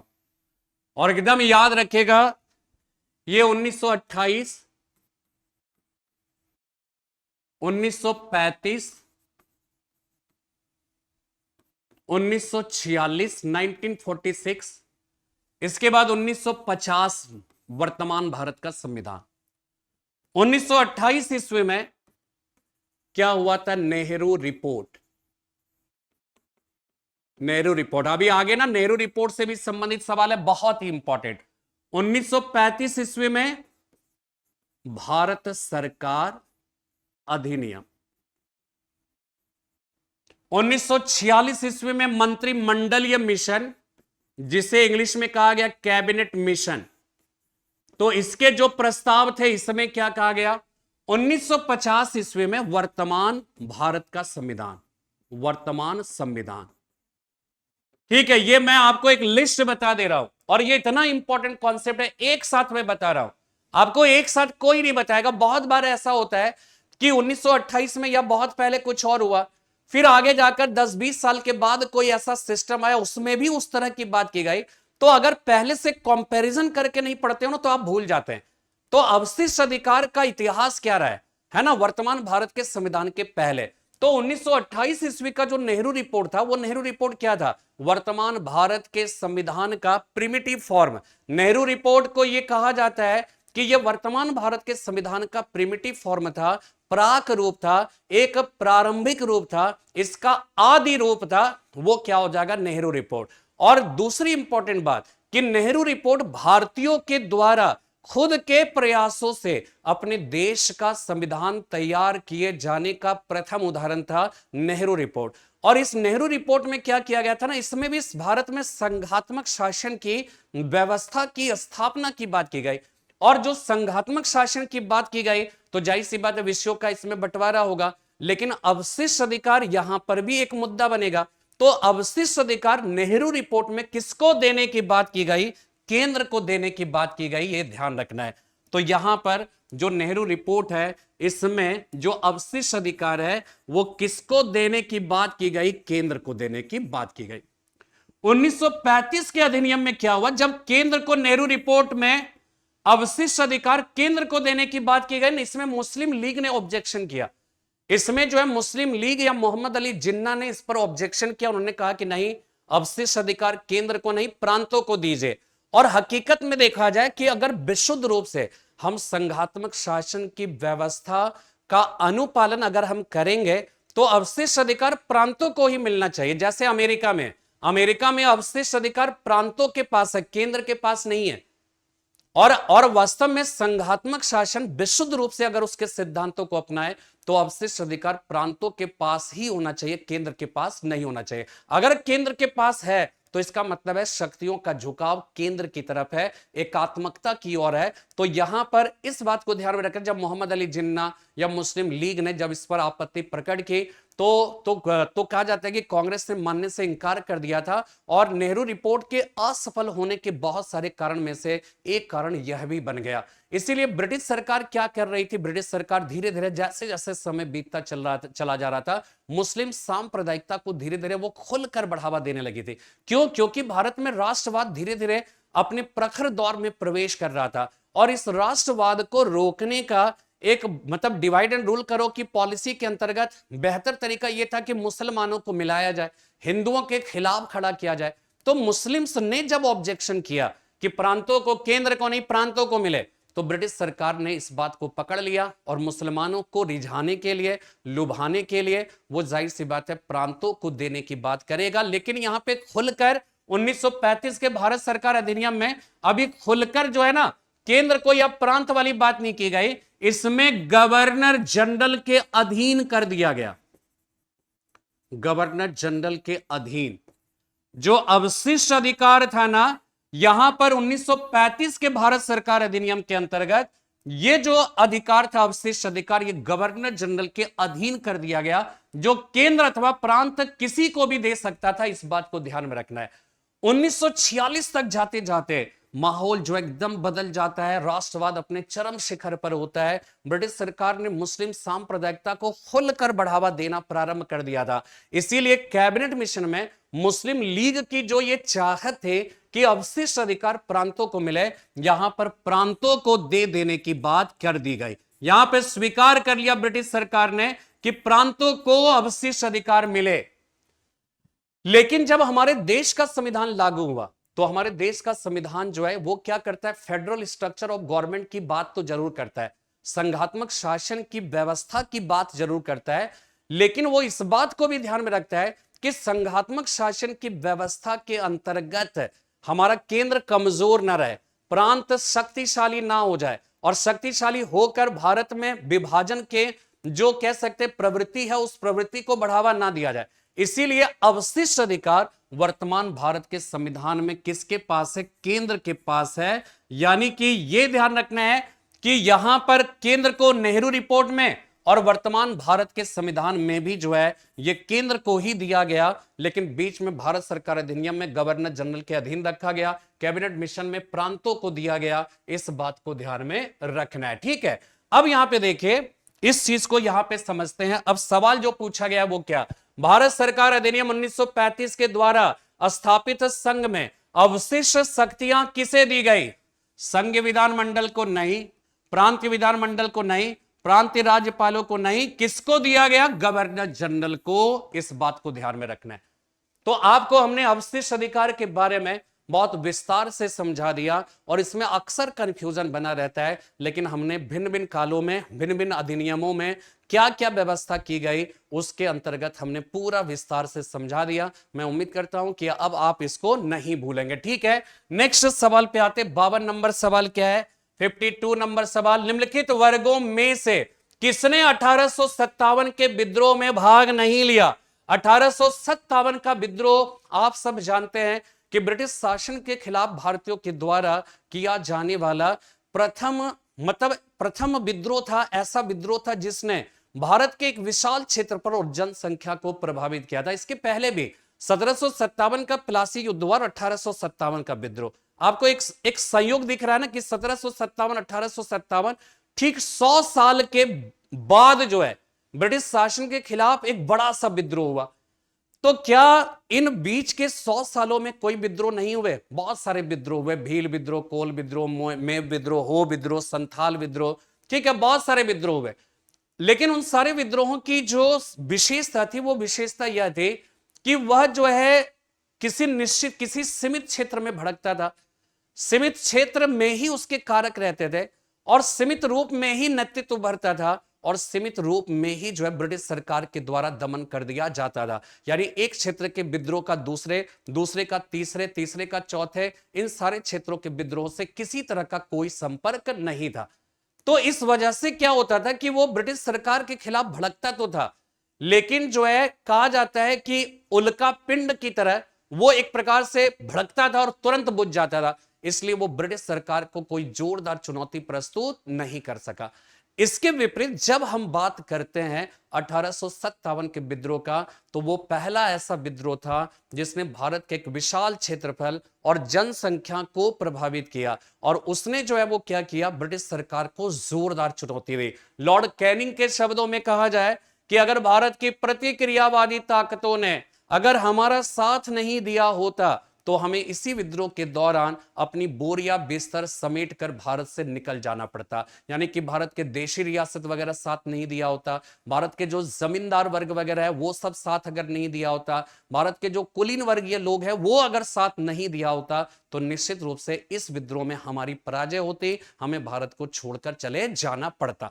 ठीक है, तो इसका मतलब इससे यह पता चलता है कि 1857 का विद्रोह बहुत ही महत्वपूर्ण विद्रोह था। अब इस विद्रोह से जुड़ा हुआ सवाल है, निम्नलिखित वर्गों में से किसने 1857 के विद्रोह में भाग नहीं लिया? खेतिहर, मजदूर, साहूकार, कृषक हो गया, इसके बाद हो जाएगा जमींदार। तो ध्यान ये रखना है कि ब्रिटिश सरकार की जो भू राजस्व नीतियां थी ना, उन भू राजस्व नीतियों में जो कृषक, जो भूस्वामी थे, उनका कन्वर्जन हो गया था किस रूप में? खेतिहर मजदूर। उनके सारी जमीन जायदाद को ब्रिटिश सरकार ने रैयतवाड़ी बंदोबस्त के माध्यम से या फिर अस्थाई बंदोबस्त के माध्यम से उसने उसकी जमीन को जो है, ब्रिटिश सरकार ने क्या किया कि यहां पे आने के बाद अपने लैंड रेवेन्यू सिस्टम के अंतर्गत ऐसी व्यवस्था बनाई कि भूमि पर जो सामूहिक स्वामित्व की जो अवधारणा थी, उस सामूहिक स्वामित्व की अवधारणा को उसने खत्म कर दिया और उसे निजी स्वामित्व में धकेल दिया और भूमि को जो है पण्य वस्तु बना दिया गया। पण्य वस्तु का मतलब है क्रय विक्रय योग्य वस्तु के रूप में कन्वर्ट कर दिया। तो जो किसान क्या है कि भू राजस्व का भुगतान नहीं कर पाते थे, उनकी जमीन हड़प ली जाती थी। जमींदारों ने भी जुल्म किए, सब लोग जुल्म किया, तो कृषक तो बर्बाद हो गए, वो खेतिहर मजदूर बन गए। लेकिन अब ये कृषक क्या करते थे? अपनी जमीन जायदाद को बचाने के लिए, जिस साल खेती अच्छी नहीं होती थी, राजस्व का भुगतान तो करना होता था, तो वो लोग क्या करते थे? आसपास में सेठ, साहूकार, महाजन वगैरह सब हो गए, उनसे जो है ऋण पे जो है मतलब इंटरेस्ट पर, सूद पर वो ऋण लेते थे। सोचते थे अगली साल जो है अच्छी फसल होगी तो उसे ब्याज समेत लौटा दिया जाएगा। लेकिन ये लोग अनपढ़ थे, पढ़े लिखे तो थे नहीं, तो इस वजह से क्या होता था कि जो सेठ, साहूकार, महाजन का जन्म हुआ, वो लोग जो है गलत डाटा भरकर, यानी 1000 रुपए का अगर उधार लिया, पता चला कि 1 लाख रुपए उससे कर दिया, तो मजदूर वगैरह, किसान वगैरह को पता नहीं चलता था। जब भुगतान करने जाते थे यह सोचकर कि 1000 रुपए का भुगतान कर, पता चला कि वहां पे तो 1 लाख रुपए चढ़ा हुआ है। तो एक बार ऋण के कुचक्र में जब ये फंस जाते थे, फिर से उनका निकलना बड़ा मुश्किल हो जाता था। तो सेठ, साहूकार, महाजन, जमींदार, ये सब जो है ना, ये ब्रिटिश सरकार के लैंड रेवेन्यू सिस्टम के अंतर्गत लाभान्वित हुए, बहुत पैसा कमाया। इन्होंने, ये भारतीय थे और भारतीयों का ही शोषण किया। और ब्रिटिश सरकार के समर्थक बन गए। अब आप देखिए 1857 का विद्रोह यदि सफल हो जाता तो अंग्रेज चले जाते तो इनकी भी लुटिया जो है गोल हो जाती है ना, यानी कि इनका भी जो है स्थिति खराब हो जाती। इसलिए ये लोग क्या करेंगे ना, ये लोग कभी नहीं चाहेंगे कि 1857 का विद्रोह सफल हो।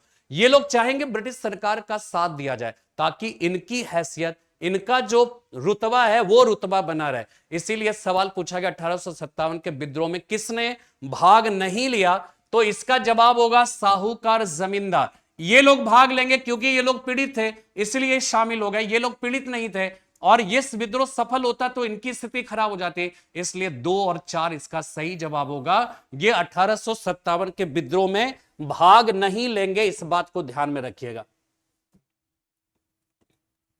ठीक है, बात समझ में आ गई। चलिए 53 नेक्स्ट सवाल पे आते हैं।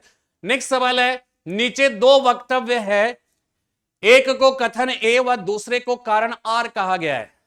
कथन ए कहता है 1857 में प्रथम स्वतंत्रता संग्राम ब्रिटिश सरकार से स्वतंत्रता प्राप्त करने में असफल रहा।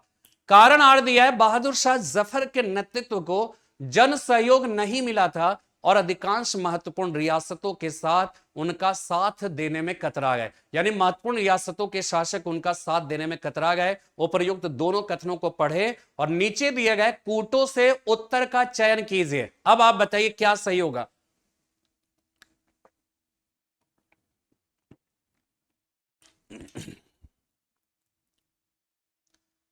अब देखिए, इसमें यह ब्रिटिश सरकार से स्वतंत्रता प्राप्त करने में असफलता सही है, इसमें कोई प्रॉब्लम नहीं है।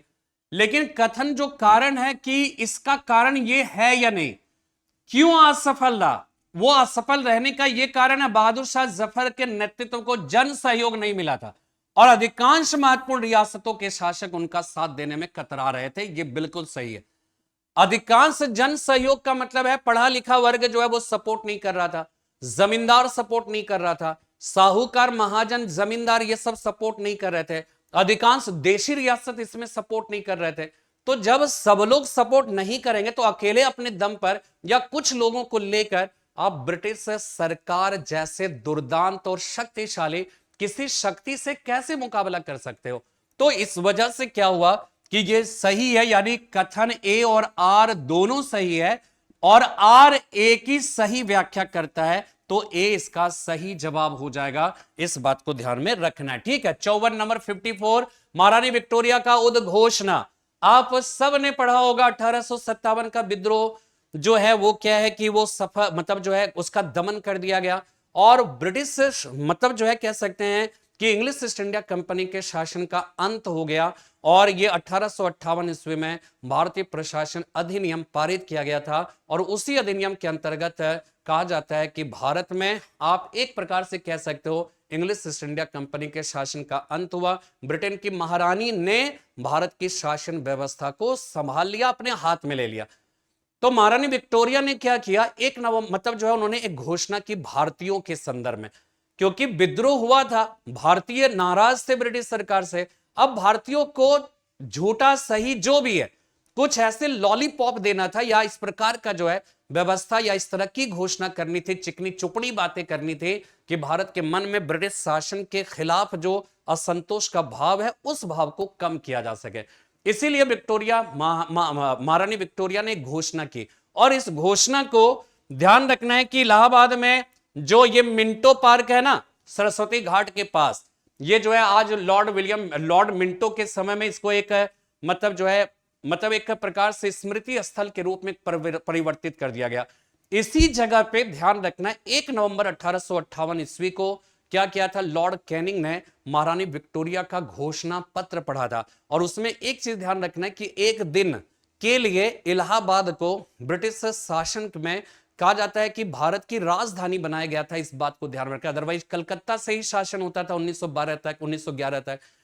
तो एक दिन के लिए इलाहाबाद को राजधानी बनाई गई थी और महारानी विक्टोरिया का घोषणा पत्र पढ़ा गया। तो उस घोषणा पत्र में क्या बातें कही गई यहां पर समझना है। महारानी विक्टोरिया की उद्घोषणा का उद्देश्य क्या था, भारतीय राज्यों को ब्रिटिश साम्राज्य में मिलाने के किसी भी विचार का परित्याग करना। यह सही है क्योंकि 1857 के विद्रोह के कारणों का जब मूल्यांकन किया ना तो ब्रिटिश सरकार ने महसूस किया कि लॉर्ड वेलेस्ली की जो सहायक संधि थी और साथ में लॉर्ड डलहौजी की जो हड़प नीति थी, उसने देशी रियासतों में बहुत ही असंतोष का भाव उत्पन्न किया था। इसीलिए महारानी विक्टोरिया ने अपने घोषणा पत्र में यह कहा कि देशी रियासतों के प्रति जो हमारी जो है जो आक्रामक नीति है, उस नीति में परिवर्तन किया जाएगा।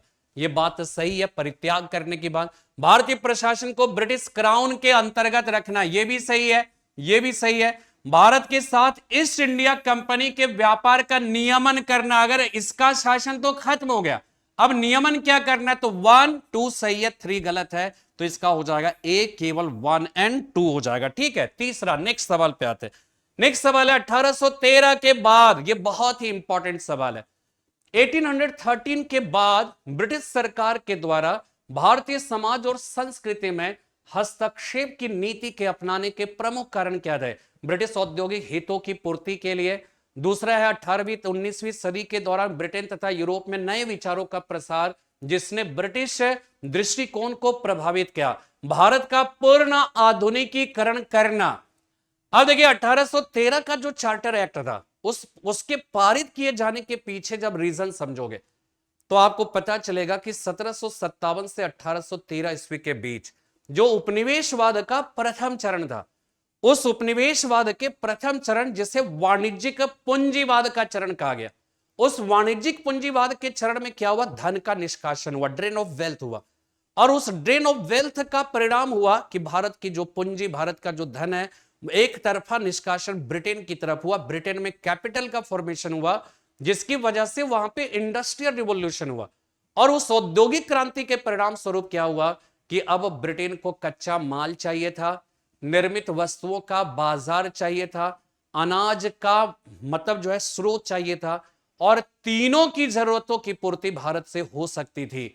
इसीलिए 1813 में उपनिवेशवाद का दूसरा चरण प्रारंभ होता है, जिसे औद्योगिक पूंजीवाद का चरण कहकर पुकारा जाता है। और उस औद्योगिक पूंजीवाद के चरण में तो 1813 में तो वही औद्योगिक हितों की पूर्ति के लिए, ये सही है। दूसरी बात है कि इसी दौरान क्या हुआ ना कि ब्रिटेन में जो है ना, वहां पर एक कह सकते हैं कि कॉन्सेप्ट आया था, जिसको यूरोप में, जिसको हम उपयोगितावाद का सिद्धांत कहकर पुकारते, यूटिलिटेरियनिज्म का जो कॉन्सेप्ट है, वो कॉन्सेप्ट आया था। उसने भी भारत की नीतियों, ब्रिटिश सरकार की नीतियों के निर्धारण में अपनी महत्वपूर्ण भूमिका निभाई थी। इस बात को ध्यान में रखना है। इसके बाद भारत का पूर्ण आधुनिकीकरण करना, यह तो हो ही नहीं सकता है। अंग्रेजों ने भारत में अंग्रेजी शिक्षा का प्रचार प्रसार किया, या 1 लाख रुपए खर्च करने की बात भारतीय शिक्षा पर किया। क्यों? किसी मानवीय भावनाओं से प्रेरित होकर किया था क्या? अगर 1813 के चार्टर एक्ट के अंतर्गत 1 लाख रुपए भारतीय शिक्षा पर खर्च करने की बात अगर ब्रिटिश सरकार ने की है, तो ऐसा क्यों किया? क्या वो भारतीयों को मतलब शिक्षित करना चाहते थे? किसी मानवीय भावनाओं से प्रेरित होकर किया? नहीं।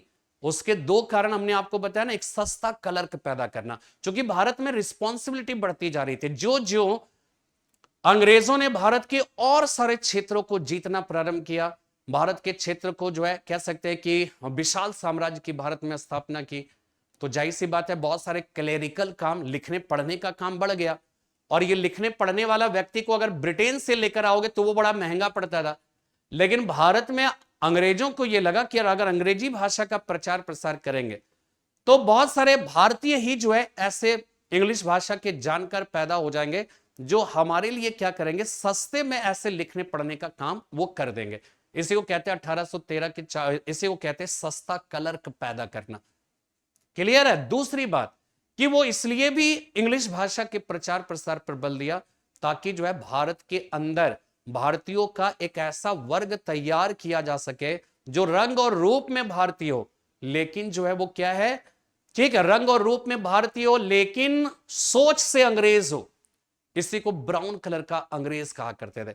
तो अंग्रेजी भाषा का प्रचार प्रसार का मतलब यह नहीं था कि भारतीयों को मॉडर्नाइज करना। दूसरी बात, 1853 में रेल चालन किया। तो रेलवे चालन क्यों किया? इसीलिए किया कि भारत के लोग जो है उसमें बैठकर एक क्षेत्र से दूसरे क्षेत्र में सफर करें। भारत में राष्ट्रवाद का जन्म जो है ट्रेन के माध्यम से किया जा सके। क्या ऐसा था क्या? नहीं। इसी तरह से अगर एक समान कानून संहिता का निर्माण भी अगर किया 1835 या 1833 के चार्टर अधिनियम के अंतर्गत, तो इसके पीछे उद्देश्य भारत का मॉडर्नाइजेशन करना नहीं था, मॉडर्नाइजेशन हो गया अलग चीज है, लेकिन उद्देश्य ऐसा नहीं था। इसलिए भारत का पूर्ण आधुनिकीकरण करना यह गलत हो जाएगा। इसमें केवल 1 और 2 सही होगा, इस बात को ध्यान में रखना है। नेक्स्ट 56 नंबर सवाल है, 56 नंबर सवाल कि समाज सुधारक राजा राम मोहन राय के विषय में निम्नलिखित कथनों में से कौन सा गलत है। राम मोहन राय उस संभ्रांत वर्ग के थे जिसकी शक्ति चिरस्थायी बंदोबस्त, परमानेंट सेटलमेंट लागू करने पर कम हो गई थी। राजा राम मोहन राय का जो खानदान था ना, वो जमींदार वर्ग से बिलोंग करता था। तो सवाल ये उठता है कि अस्थायी बंदोबस्त से जमींदारों को लाभ हुआ या नुकसान हुआ। बल्कि आप ये समझ लीजिए कि अस्थायी बंदोबस्त तो जमींदारों के साथ किया गया था और जमींदारों को लाभ हुआ था। अंग्रेजों ने एक ऐसी व्यवस्था की जिसे अस्थायी बंदोबस्त कहा गया, जिसमें अंग्रेजों को कम लाभ हुआ और जमींदारों को ज्यादा लाभ हुआ। इसलिए तो अंग्रेज परेशान हो गया, सोचे अरे हमने एक ऐसी व्यवस्था बना दी, हमने बनाई और हमको कम लाभ और जमींदार को ज्यादा लाभ हो रहा है, ये तो व्यवस्था सही नहीं है। तभी तो जाकर रैयतवाड़ी बंदोबस्त इसके बाद लाया गया, जहां पे जमींदार को ही हटा दिया गया, बिचौलिया वर्ग को हटा दिया गया, खुद जमींदार के शक्ल में आ गया। जितना शोषण किया जा सकता था किया जा सकता। लेकिन याद रखिएगा, अस्थायी बंदोबस्त में जमींदारों को फायदा हुआ था, अंग्रेजों को कम फायदा, अपेक्षाकृत कम फायदा हुआ। तो यहां पे सवाल ये उठता है कि जब राजा राम मोहन राय का परिवार जमींदार वर्ग से था, तो क्या अस्थायी बंदोबस्त से उनकी शक्ति कम हो गई या बढ़ गई? तो कम कैसे होगी, बढ़ गई ना। तो इसलिए ये गलत है। ये पूछ रहा है कौन सा कथन गलत है, गलत ये है। लेकिन इसके अलावा उन्होंने वेदांत के अद्वैतवाद और ईसाई एकेश्वरवाद दोनों का अध्ययन किया था, बिल्कुल सही है। ब्रह्म से ब्रह्म जो समाज है, आत्मीय सभा है, वेदांत सोसाइटी है, ये सब कहीं ना कहीं अद्वैतवाद की अवधारणा से उन्होंने उपनिषदों का बंगाली में अनुवाद किया। एकेश्वरवाद का प्रचार प्रसार करने के लिए, अद्वैत दर्शन का प्रतिपादन करने के लिए या उसका प्रचार प्रसार करने के लिए उन्होंने क्या किया, जो वेदांत दर्शन है, उसका उपनिषद दर्शन है, उसका जो है उन्होंने बंगाली भाषा में अनुवाद किया। ये भी सही है। और उनका पहला संगठन आत्म सभा है, बिल्कुल सही है। 1815 ईस्वी में इसकी स्थापना की गई थी और ये भी सही है। तो गलत जो है वो क्या हो जाएगा, ये इसका मतलब ये जो है वो क्या है, गलत है। ये ध्यान रखिएगा। 57 नंबर सवाल, हेनरी विवियन डेरोजियो के संदर्भ में निम्नलिखित कथनों पर विचार कीजिए। इन्होंने यंग बंगाल आंदोलन की शुरुआत की, जो कि एक उग्र प्रवृत्ति का आंदोलन था, बिल्कुल सही है। हेनरी विवियन डेरोजियो, ध्यान ये रखना है, ये 1826 ईस्वी में इसकी स्थापना की। और हेनरी विवियन डेरोजियो जो है ना, ये भारत का पश्चिमीकरण के समर्थक थे, वेस्टर्नाइजेशन। राजा राम मोहन राय आधुनिकीकरण के समर्थक थे। हेनरी विवियन डेरोजियो वेस्टर्नाइजेशन के समर्थक थे, यानी भारतीय सभ्यता और संस्कृति को वो जो है कह सकते हैं कि एक सिरे से नजरअंदाज कर दिया, उसको खारिज कर दिया। लेकिन राजा राम मोहन इस और पूरे पाश्चात्य जगत के कल्चर को वो हिंदुस्तान में लाना चाहता था, वेस्टर्नाइजेशन का समर्थक था। लेकिन इसके विपरीत जैसे राजा राम मोहन राय कहते थे कि भाई भारत की जो व्यवस्था है उसमें बहुत सारी मतलब जो कुप्रथाएं उसमें शामिल हो गई, लेकिन सारी व्यवस्था गलत है, ये राजा राम मोहन राय नहीं मानते थे। दूसरी बात, राजा राम मोहन राय ये भी मानते थे कि जो है पाश्चात्य जगत की बहुत सारी बातें जो भारत के लिए महत्वपूर्ण है, लेकिन वो यह मानने को तैयार नहीं थे कि उसकी सारी की सारी बातें भारत के लिए प्रासंगिक है। इसलिए वहां की जो व्यवस्था यहां पे प्रासंगिक थी, भारत की जो व्यवस्था मतलब कह सकते हैं कि वो अमानवीय थी, उसको छोड़कर शेष सारी बातों को मिलाकर, यानी पाश्चात्य जगत की अच्छी बातें, भारत की अच्छी बातों को मिलाकर एक नए भारत का निर्माण करना चाहते थे। एक प्रकार से आधुनिकीकरण के वो समर्थक हो जाएंगे। तो यहां पर जो है, तो इन्होंने तो ये जो है ना शुरुआत की जो उग्र प्रवृत्ति का आंदोलन था, ये सही है। इन्होंने एंग्लो इंडियन हिंदू एसोसिएशन, बंग हित सभा, डिबेटिंग क्लब, याद रखिएगा कि इसने बहुत सारी संस्था बनाई थी। SABAD कोडिंग है इसका, जैसे society for the acquisition of general knowledge, इसके बाद एकेडमिक एसोसिएशन, बंग हित सभा, एंग्लो इंडियन सभा, डिबेटिंग क्लब, बंग हित सभा, एंग्लो इंडियन, ये सारी की सारी संस्थाएं जो है वो हेनरी विवियन डेरोजियो के द्वारा स्थापित किया गया। Society for the acquisition of general knowledge हो गया, एकेडमिक एसोसिएशन हो गया, बंग हित सभा हो गया, एंग्लो इंडियन सभा हो गया और डिबेटिंग क्लब हो गया। ये सब हेनरी विवियन डेरोजियो के द्वारा स्थापित किया गया यंग बंगाल आंदोलन के अंतर्गत। इसके बाद तो यहां पे ना ये ध्यान रखना है, दोनों के दोनों सही हो जाएंगे, सी इसका सही जवाब है। नेक्स्ट 58, प्रार्थना समाज के संबंध में यह ब्रह्म समाज से बहुत प्रभावित था। बिल्कुल सही है, क्योंकि ब्रह्म समाज जो है ना 1843 एडी में द्वारका नाथ टैगोर ने अपने पुत्र देवेंद्र नाथ के हवाले कर दिया, देवेंद्र नाथ टैगोर के हवाले कर दिया 1843 में। देवेंद्र नाथ टैगोर ने केशव चंद्र सेन को जोड़ लिया, ब्रह्म समाज से संबंधित हो गए केशव चंद्र सेन, और केशव चंद्र सेन के ही प्रेरणा से आत्माराम पांडुरंग ने प्रार्थना समाज की स्थापना की। तो इस प्रार्थना समाज में भी ब्रह्म समाज का बहुत सारे विचारों का प्रभाव था। प्रार्थना समाज के बारे में यह कहा जाता है कि महाराष्ट्र में इन्होंने वही कार्य किया जो बंगाल में ब्रह्म समाज ने किया। तो दोनों के विचार मिलते जुलते थे। इसने एक ईश्वर की पूजा का प्रचार किया, सही है, ब्रह्म समाज ही एक ईश्वरवादी की बात करता था। इसके बाद तेलुगु विचारक वीरेश लिंगम पंतुलु, इन्होंने 1878 एडी में राजमुंदरी सोशल रिफॉर्म एसोसिएशन की स्थापना की थी। दक्षिण भारत में इन्होंने क्या किया, ब्रह्म समाज का। तो ये तीनों के तीनों जो है ना ये सही है, ध्यान रखिएगा, सी 1, 2 एंड 3 जो है वो। 59 नंबर सवाल, 59 नंबर सवाल है कि आर्य समाज के संदर्भ में निम्नलिखित कथनों पर विचार कीजिए। यह वेदों की अमोघता, अमोघ मतलब होता है इनफॉलिबल, इनफॉलिबल, इनफॉलिबल कहा जाता है, जिसको अनुलंघनीय कहते हैं, अनुलंघनीय।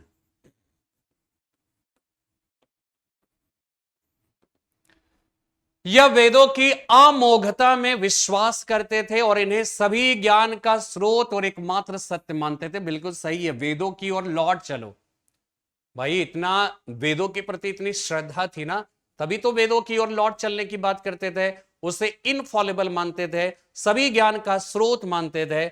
इन्होंने इसने हिंदुओं के आध्यात्मिक और सामाजिक जीवन में ब्राह्मणिक प्रभुत्व को स्वीकार किया या नहीं किया। इसने ईसाई और इस्लाम धर्म में परिवर्तित हिंदुओं को हिंदू धर्म में पुनः परिवर्तित करने हेतु, ठीक है, पुनः परिवर्तित करने हेतु उपर्युक्त कथनों में से परिवर्तित करने हेतु शुद्धि आंदोलन की शुरुआत की। अब आपको बताना है इसमें सही जवाब जो है वो क्या होगा।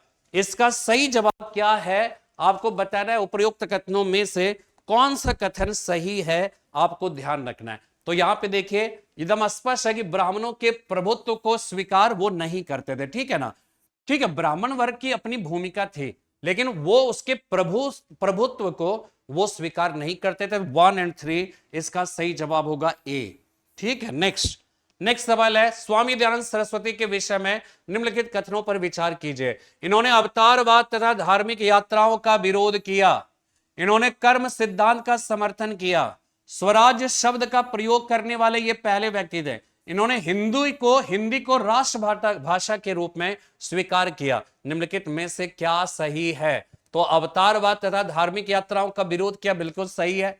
इन्होंने कर्म सिद्धांत का समर्थन किया, यह सही है। स्वामी दयानंद सरस्वती, याद रखना है कि कांग्रेस के मंच से सबसे पहली बार स्वराज्य शब्द का प्रयोग दादा भाई नौरोजी ने किया था 1906 के कलकत्ता कांग्रेस अधिवेशन में। लेकिन अगर सवाल यह पूछा जाए कि स्वराज्य शब्द के प्रथम प्रयोक्ता कौन थे, तो स्वामी दयानंद सरस्वती हो जाएंगे। उन्होंने 1874 एडी में उन्होंने सत्यार्थ प्रकाश नामक अपनी पुस्तक की रचना की थी हिंदी भाषा में।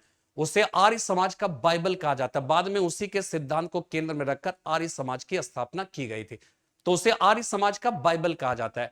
तो सत्यार्थ प्रकाश में ही जो है उन्होंने कहा कि विदेशी शासन चाहे जितना अच्छा क्यों ना हो, स्वराज या स्वशासन उससे भी कहीं ज्यादा अच्छा है। तो स्वराज शब्द का शब्द हिंदी, हिंदुस्तान शब्द का प्रयोग सबसे पहली बार स्वामी दयानंद सरस्वती, इसीलिए इनको मिलिटेंट हिंदुइज्म कहकर पुकारा जाता है, सैनिक हिंदुत्व कहकर इनको पुकारा जाता है। तो इसमें सब के सब ना 1, 2, 3, 4 सब के सब सही हो जाएगा। नेक्स्ट सवाल है, मैडम HP ब्लावत्स्की की थियोसोफिकल सोसाइटी के विषय में निम्नलिखित कथनों में से कौन सा एक सत्य नहीं है? इसे भारत के बाहर स्थापित किया गया, बिल्कुल सही जवाब है। इसकी स्थापना न्यूयॉर्क में किया गया और 1875 एडी में मैडम P ब्लावत्स्की और HS ओलकॉट ने मिलकर किया था। तो तो भारत के बाहर। इसने प्राचीन धर्मों के पुनरुत्थान का प्रतिपादन किया, यह भी सही है, यह भी सही है। इसने पुनर्जन्म के सिद्धांत को मान्यता दी, बिल्कुल सही है। और इन्होंने सार्वभौम बंधुता के विचार पर मौन थी, नहीं। इसमें जो भी चीजें होंगी ना, जो भी समाज सुधारक होंगे, जाहिर सी बात है ये सार्वभौम बंधुता का विरोध कर ही नहीं सकते। यूनिवर्सल फ्रेटर्निटी, ग्लोबल फ्रेटर्निटी का कैसे विरोध कर सकता? कोई नहीं करेगा, ठीक है। कोई भी धर्म ये थोड़ी दुनिया में बंधुत्व रहे, फ्रेटर्निटी की जो है अवधारणा जो है वो प्रचारित हो, ये कोई विरोध कर ही नहीं सकता है, इसलिए ये गलत हो जाएगा। तो इसमें पूछा है सत्य नहीं है, तो सत्य नहीं है तो ये सही जवाब होगा, ये सही जवाब है। ये सब क्या हो जाएगा, मतलब ये जो है, ये कहने का मतलब है कि ये इसके हिसाब से ये सत्य नहीं है, शेष सब सही सत्य है, ठीक है। 62 नंबर, निम्नलिखित कथनों पर विचार कीजिए। सैयद अहमद खान ने भारत में वहाबी आंदोलन की विचारधारा को लोकप्रिय बनाया, नहीं। यह 1820 से 70 ईस्वी के बीच में था। वहाबी आंदोलन मूल इस्लाम धर्म को वापस लाना चाहता था, एक प्रकार से पुनरुत्थानवादी आंदोलन था, रिवाइवलिस्ट। जबकि सैयद अहमद खान जो है ना वो रिफॉर्मिस्ट थे, सुधारवादी थे। सुधारवादी और पुनरुत्थानवादी में अंतर है। रिवाइवलिस्ट हो जाएगा और हो जाएगा रिफॉर्मिस्ट। रिफॉर्मिस्ट क्या करेगा ना, जो उसमें बुराइयां आ गई उसको सुधार करेगा, और जो रिवाइवलिस्ट है वो क्या करेगा, पुरानी व्यवस्था को फिर से स्थापित करने की कोशिश करेगा। दूसरी इंपॉर्टेंट बात कि जो वहाबी आंदोलनकारी थे ना, वो अपने धर्म का पुनरुत्थान करना चाहते थे, लेकिन बाद में जानते हैं एक वक्त ऐसा है कि अंग्रेजों के धूर विरोधी हो गए, और यहां तक कि 1857 के विद्रोह में वो शामिल भी हुए अंग्रेजों के खिलाफ, ठीक है, ये ध्यान रखिएगा। जबकि सर सैयद अहमद खान क्या है, बाद में जाकर अंग्रेजों के पिछलग्गू बन गए, अंग्रेजों के समर्थक बन गए, भारतीय राष्ट्रीय कांग्रेस के विरोधी बन गए, तो इसीलिए उनके विचारधारा को लोकप्रिय बनाया, यह गलत हो जाएगा। दूसरी बात, वहाबी आंदोलन एक पुनरुत्थानवादी आंदोलन था जिसने सभी गैर इस्लामी प्रथाओं को खत्म कर इस्लाम को शुद्ध रूप में स्थापित करने का प्रयास किया, सही है। 1857 के विद्रोह में ब्रिटिश विरोधी भावनाओं को फैलाने में इनकी बहुत ही महत्वपूर्ण भूमिका रही। तो दूसरा और तीसरा जो है सही सही पूछ रहा है ना, विचार कीजिए, और सही जो है महत्व, इनमें से कौन सा सही है, तो सही जो है केवल 2 और 3 होगा, इस बात को ध्यान में रखना है, ठीक है। 63 में आते हैं, निम्नलिखित कथनों पर विचार कीजिए। मोहम्मदन लिटरेरी सोसाइटी, ये 1863 एडी में इसकी स्थापना की गई थी। अब्दुल लतीफ ने इसकी स्थापना की, कोलकाता में स्थापित किया। इसे बंगाल पुनर्जागरण का जनक कहा जाता है, किनको, अब्दुल लतीफ को। इन्होंने मुसलमानों में धार्मिक, राजनीतिक तथा सामाजिक प्रश्नों पर विचार विमर्श को बढ़ावा दिया, बिल्कुल सही है। ये थोड़ा सा मॉडर्नाइज्ड है, ठीक है। सैयद अहमद खान द्वारा मोहम्मद एंग्लो ओरिएंटल कॉलेज की स्थापना, इस्लामिक धर्म तथा शिक्षा का, गलत जवाब। सर सैयद अहमद खान ने जो है ना, कह सकते हैं मुस्लिम धर्म और समाज के लिए वही काम किया जो राजा राम मोहन राय ने, ठीक है, जो राजा राम मोहन राय ने हिंदू धर्म और समाज के लिए काम किया। लेकिन बाद में जाकर सर सैयद अहमद खान में थोड़ा सा वैचारिक परिवर्तन होता है और वो ब्रिटिश सरकार के समर्थक बन जाते हैं, ठीक है। लेकिन राजा राम मोहन राय ऐसा नहीं किया, ठीक है। तो यहां पर जो है ना, इसका मतलब ये गलत हो जाएगा, ये सही हो जाएगा। तो केवल एक जो है इसका सही जवाब है। नेक्स्ट 64, भारतीय राष्ट्रीय कांग्रेस की स्थापना के पूर्व के संगठनों में निम्नलिखित में से कौन सा शामिल है, यानी कौन कौन सा ऐसा संगठन है जो 1885 के पहले स्थापित हुआ। तो पूर्णा सार्वजनिक सभा जो 1870 ईस्वी में, इसी प्रकार the servants of India society Gopal Krishna Gokhale ने 1905 ईस्वी में, इंडियन एसोसिएशन ऑफ कलकत्ता 1876 ईस्वी में सुरेंद्रनाथ बनर्जी के द्वारा, बॉम्बे प्रेसिडेंसी एसोसिएशन 1885 ईस्वी में फिरोज शाह मेहता नहीं, बॉम्बे फिरोज शाह मेहता, केटी तेलंग और बदरुद्दीन तैयब जी के द्वारा। तो यहां पर देखिए ये जो है 1885 के बाद है, तो ये नहीं होगा, 1, 3 और 4 हो जाएगा। 1, 3 और 4 दिया हुआ है, केवल 1, 3 और 4 हो जाएगा। ये सब जो है ना ध्यान रखिएगा, कब किसकी, पूना सार्वजनिक सभा 1870 एडी में। 65 नंबर सवाल, निम्नलिखित कथनों पर विचार कीजिए। भारतीय राष्ट्रीय कांग्रेस की प्रथम महिला अध्यक्ष सरोजिनी नायडू, भारतीय राष्ट्रीय कांग्रेस के प्रथम मुस्लिम अध्यक्ष बदरुद्दीन तैयब जी। अब देखिए इसमें क्या होता है ना, कंफ्यूजन होता है, ये ध्यान रखना है। भारतीय राष्ट्रीय कांग्रेस की प्रथम महिला अध्यक्ष सरोजिनी नायडू नहीं, इसका जवाब हो जाएगा एनी बेसेंट। हां, अगर यह सवाल पूछता कि प्रथम भारतीय महिला अध्यक्ष तो सही हो जाता, प्रथम महिला अध्यक्ष एनी बेसेंट होंगी, तो इसका मतलब है ये गलत है। भारतीय राष्ट्रीय कांग्रेस के प्रथम मुस्लिम अध्यक्ष बदरुद्दीन तैयब जी है, सही है। 1887 एडी में मद्रास कांग्रेस अधिवेशन की अध्यक्षता की, तो इसमें सही जवाब होगा केवल 2। 66 नंबर सवाल, 66 नंबर सवाल है कि उदारवादियों के संदर्भ में निम्नलिखित कथनों पर विचार कीजिए। इनका सामाजिक आधार जमींदार और शहरी उच्च मध्यम वर्ग था, सही है। शुरू में उदारवादियों को जो है ना, इसीलिए तो किसने कहा था, लॉर्ड कर्जन ने कहा था, है ना, लॉर्ड कर्जन ने कहा था कि भारतीय राष्ट्रीय कांग्रेस ये भारत के सूक्ष्म लोगों को रिप्रेजेंट करने वाली संस्था है, ठीक है, सूक्ष्म लोगों को रिप्रेजेंट करने वाली संस्था है, ठीक है। और लॉर्ड कर्जन ने फिर ये कहा था कि जो है कांग्रेस लड़ खड़ा रही है और भारत में रहते हुए हमारी हार्दिक इच्छा है कि मैं इसके शांतिपूर्ण अवसान में अपना सहयोग दे सकूं।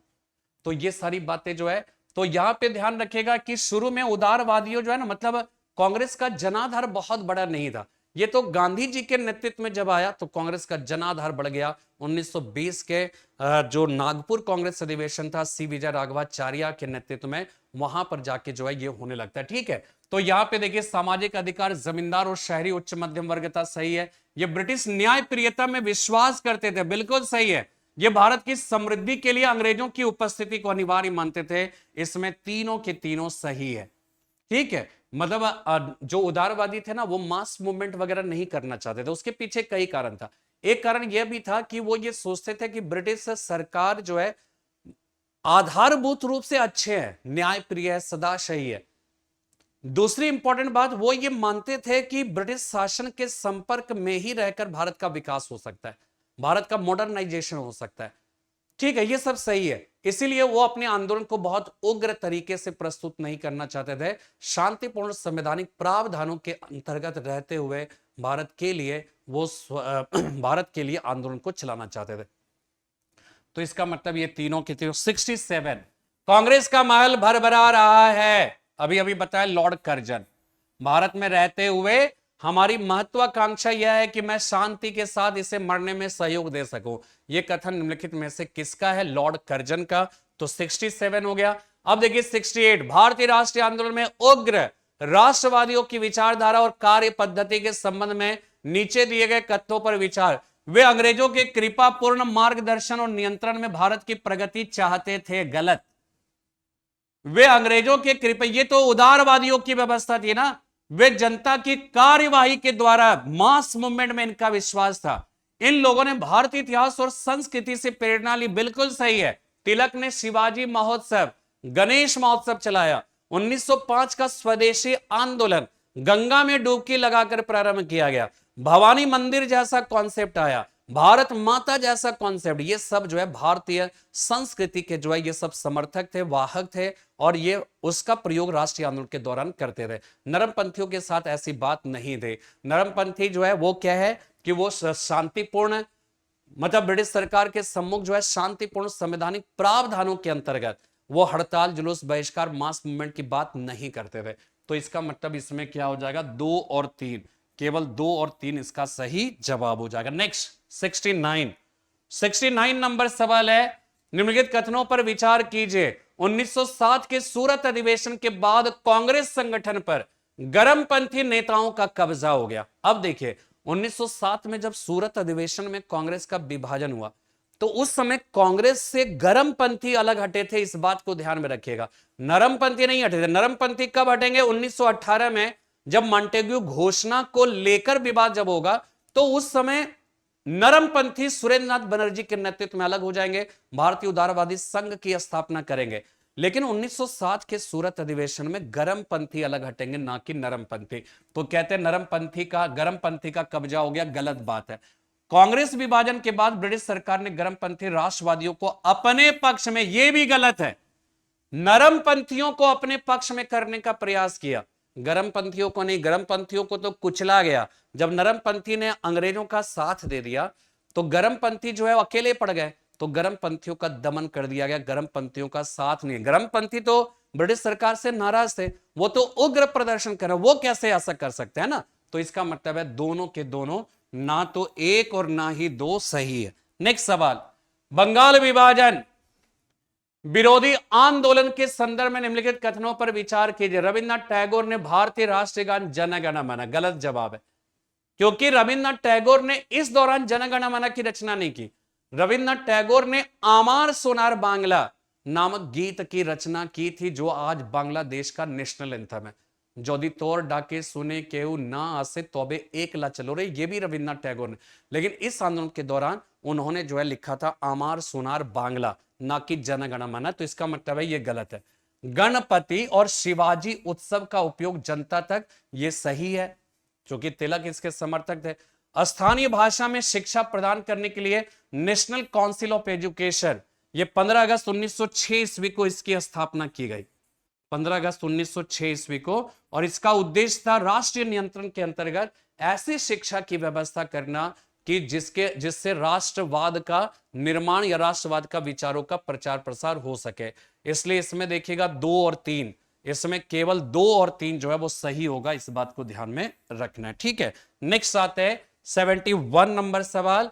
नीचे दिए गए घटनाक्रमों पर विचार कीजिए तथा नीचे दिए गए कूट का प्रयोग करके उन्हें कालानुक्रम में व्यवस्थित कीजिए। यानी इसमें 4 घटना दी है इसके बारे में। तो देखिए, आप सब जानते हैं बंगाल का विभाजन ये 16 अक्टूबर 1905 ईस्वी को किया गया। केंद्र सरकार की राजधानी का कलकत्ता से दिल्ली स्थानांतरण तो 1912 में हुआ, लेकिन घोषणा जो है 12 दिसंबर 1911, लेकिन 1912 मान। कांग्रेस का विभाजन 1907 ईस्वी में। मुस्लिम लीग का गठन 1906 ईस्वी में। तो 1906 ईस्वी में तो सबसे पहले हो गया आपका 1 हो गया, इसके बाद 4 हो गया, इसके बाद 3 हो गया, इसके बाद 2 हो गया, 1432, सी नंबर हो जाएगा 1432। क्लियर हो गया। 72 नंबर सवाल, अलीपुर षड्यंत्र केस 1908। अलीपुर षड्यंत्र केस को ना माणिकतल्ला षड्यंत्र केस भी कहा जाता है। और इसके अंतर्गत क्या था कि हेमचंद्र कानूनगो नामक एक क्रांतिकारी थे। चूंकि अंग्रेजों से लोहा लेना था भाई, हथियार उथियार की व्यवस्था करनी थी, बम बारूद बनाने की जो है कला की जानकारी चाहिए था, तो हेमचंद्र कानूनगो चले गए रूस, और रूस से जो है बम बनाने की कला सीख कर आए। और इसी अलीपुर में माणिकतल्ला में सामने में जो है ना, जो लोगों को दिखता था वहां पर वो क्या करते थे, धार्मिक प्रवचन कराते थे। और पीछे जो है बम बनाने की फैक्ट्री डाली थी। ब्रिटिश सरकार को जो है भनक लग गई, और उन्होंने क्या किया, वहां पे छापा मारा, तो वहां पे देखा अरे यहाँ पे तो बम बनाने की फैक्ट्री खोली गई है। तो वहां पे बहुत सारे क्रांतिकारियों को पकड़ लिया गया। इसमें वारिंद्र घोष जो अरविंदो घोष के भाई थे उनको पकड़ा गया, स्वामी विवेकानंद के भाई थे भूपेंद्र नाथ दत्त, उनको पकड़ लिया गया, अरविंदो घोष को भी पकड़ लिया गया। लेकिन अरविंदो घोष के विरुद्ध पुख्ता प्रमाण नहीं था, और चित्तरंजन दास ने इस समय इनका मुकदमा लड़ा, और मुकदमा लड़ने के बाद कहा जाता है कि अरविंदो घोष को इस केस से बरी करा लिया। शेष सबों को जो है विभिन्न प्रकार की सजाएं दी गई। तो यह एक आलोक। अब अलीपुर षड्यंत्र केस में क्या है, तो समझ में आ गया, बम कांड से जुड़ा हुआ था, यानी कि एक प्रकार से बम बनाने से जुड़ा था।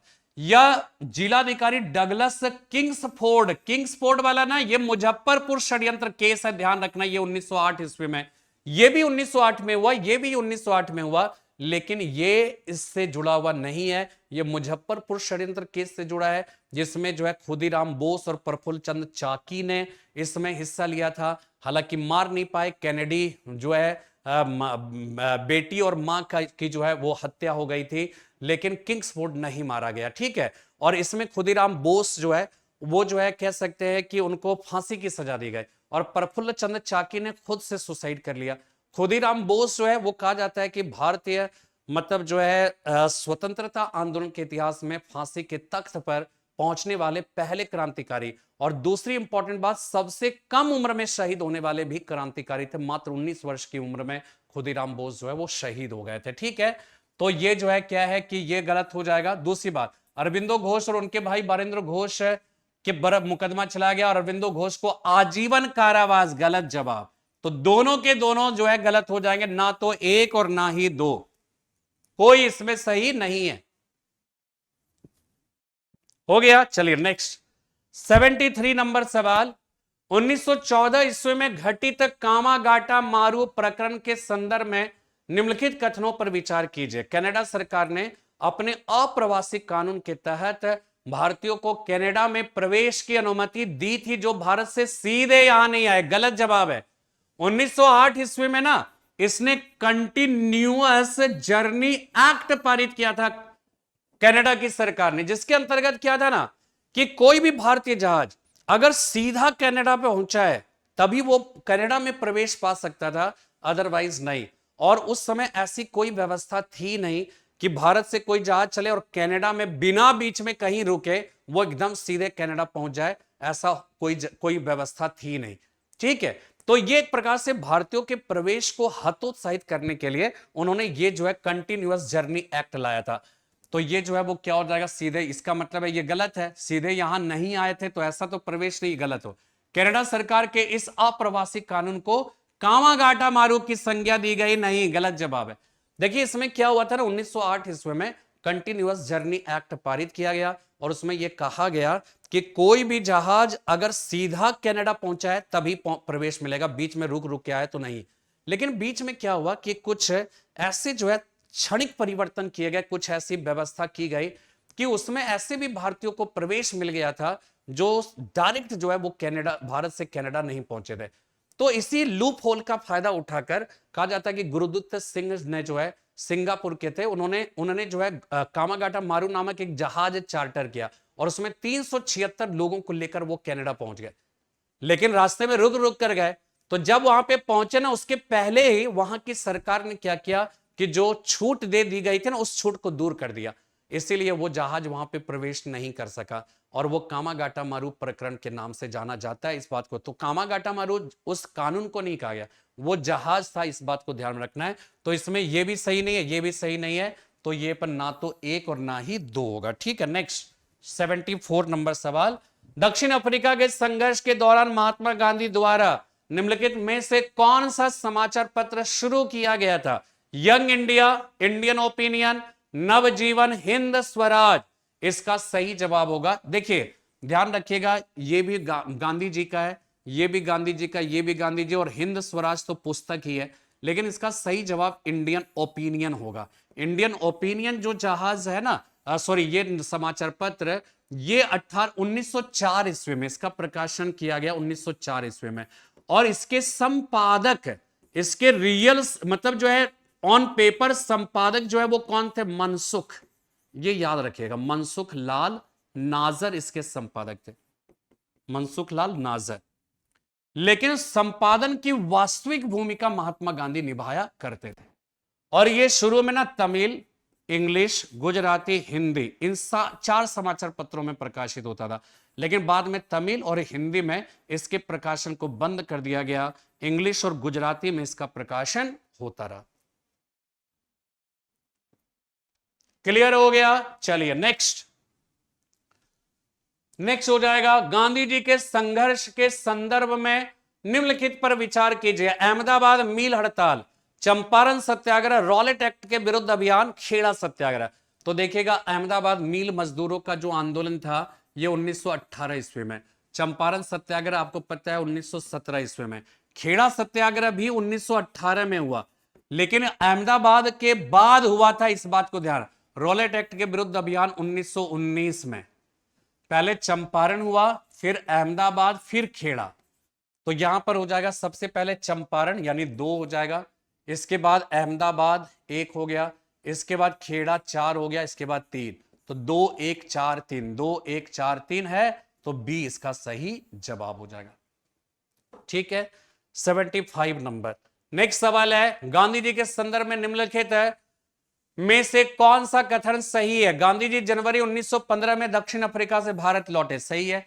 गांधी जी ने 1917 में अहमदाबाद में साबरमती आश्रम की स्थापना की, सही है।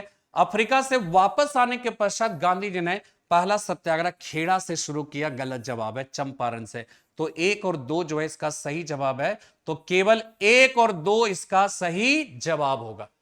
क्लियर है? चलिए 77, एनी विसेंट होम रूल आंदोलन प्रारंभ करने के लिए उत्तरदायी थी, सही है।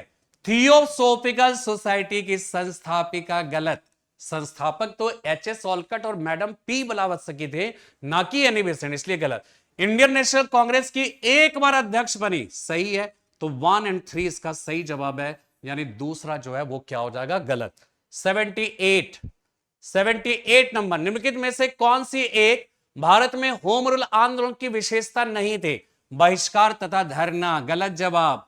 होम रूल आंदोलन जो है ना, ये नरमपंथी तरीका अपना रहे थे, जिसमें शांतिपूर्ण संवैधानिक प्रावधानों के अंतर्गत, यानी जो होम रूल आंदोलनकारी थे ना, चाहे वो तिलक हो चाहे एनी बेसेंट, ये पता है इनके आंदोलन की पद्धति नरमपंथी था, और नरमपंथी बहिष्कार धरना की बात नहीं करते थे, ये ध्यान रखना है। तो ये तो हो गया, इसका सही जवाब तो यही होगा। लेकिन और देखते हैं, एक अखिल भारतीय होम रूल संगठन के स्थान पर 2 पृथक होम रूल लीग की स्थापना की, सही है। एनी बेसेंट, तिलक दोनों के अलग अलग होम रूल।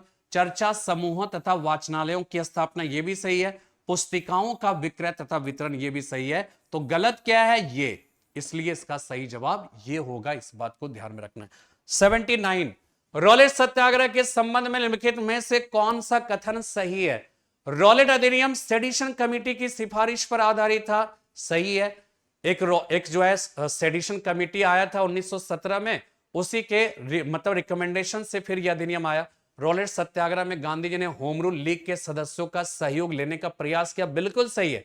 शुरू में गांधी जी होम रूल आंदोलन में शामिल नहीं हुए, लेकिन बाद में जाकर वो होम रूल लीग के अध्यक्ष भी बने, और बाद में कांग्रेस में उसका विलय हुआ, सत्याग्रह सभा, उसमें जाकर कांग्रेस में जाकर विलय भी हो जाता है होम रूल लीग का। तो शुरू में ये बात सही है, सही हो। साइमन कमीशन के आक्रमण में के विरुद्ध हुए प्रदर्शन रॉलेट सत्याग्रह के साथ साथ हुए, गलत जवाब है।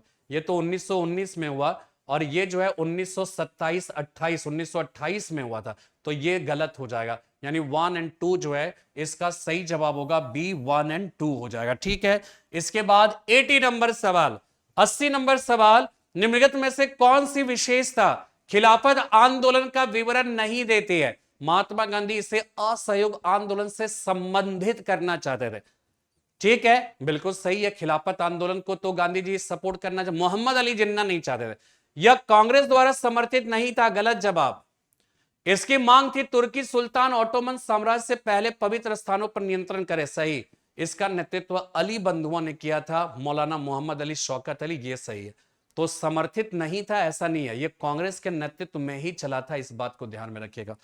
81 नंबर सवाल, 81 नंबर सवाल, भारतीय राष्ट्रीय आंदोलन में स्वराजवादियों के संबंध में नीचे दिए गए कथनों पर विचार कीजिए। स्वराजवादी बोल रहा है, इन्होंने राष्ट्रवादी नेता विठल भाई पटेल को केंद्रीय विधानसभा का अध्यक्ष बनवाया, ये अभी हमने बताया 1925 में। स्वराज पार्टी ने कांग्रेस के सभी कार्यक्रमों को अस्वीकार कर दिया था, गलत जवाब है। स्वराज पार्टी ने क्या किया, गांधी जी के रचनात्मक कार्यक्रमों का सपोर्ट किया है, तो इन्होंने सभी कार्यक्रमों को खारिज कर दिया, ऐसा नहीं है। तो इसमें केवल एक जो है इसका सही जवाब होगा, ठीक है। नेक्स्ट सवाल पे आते हैं। नेक्स्ट सवाल है, साइमन कमीशन के संबंध में नीचे दिए गए कथनों पर विचार कीजिए, ठीक है। पहला, इस कमीशन के सभी सदस्य अंग्रेज थे, सही है, सातों के सातों।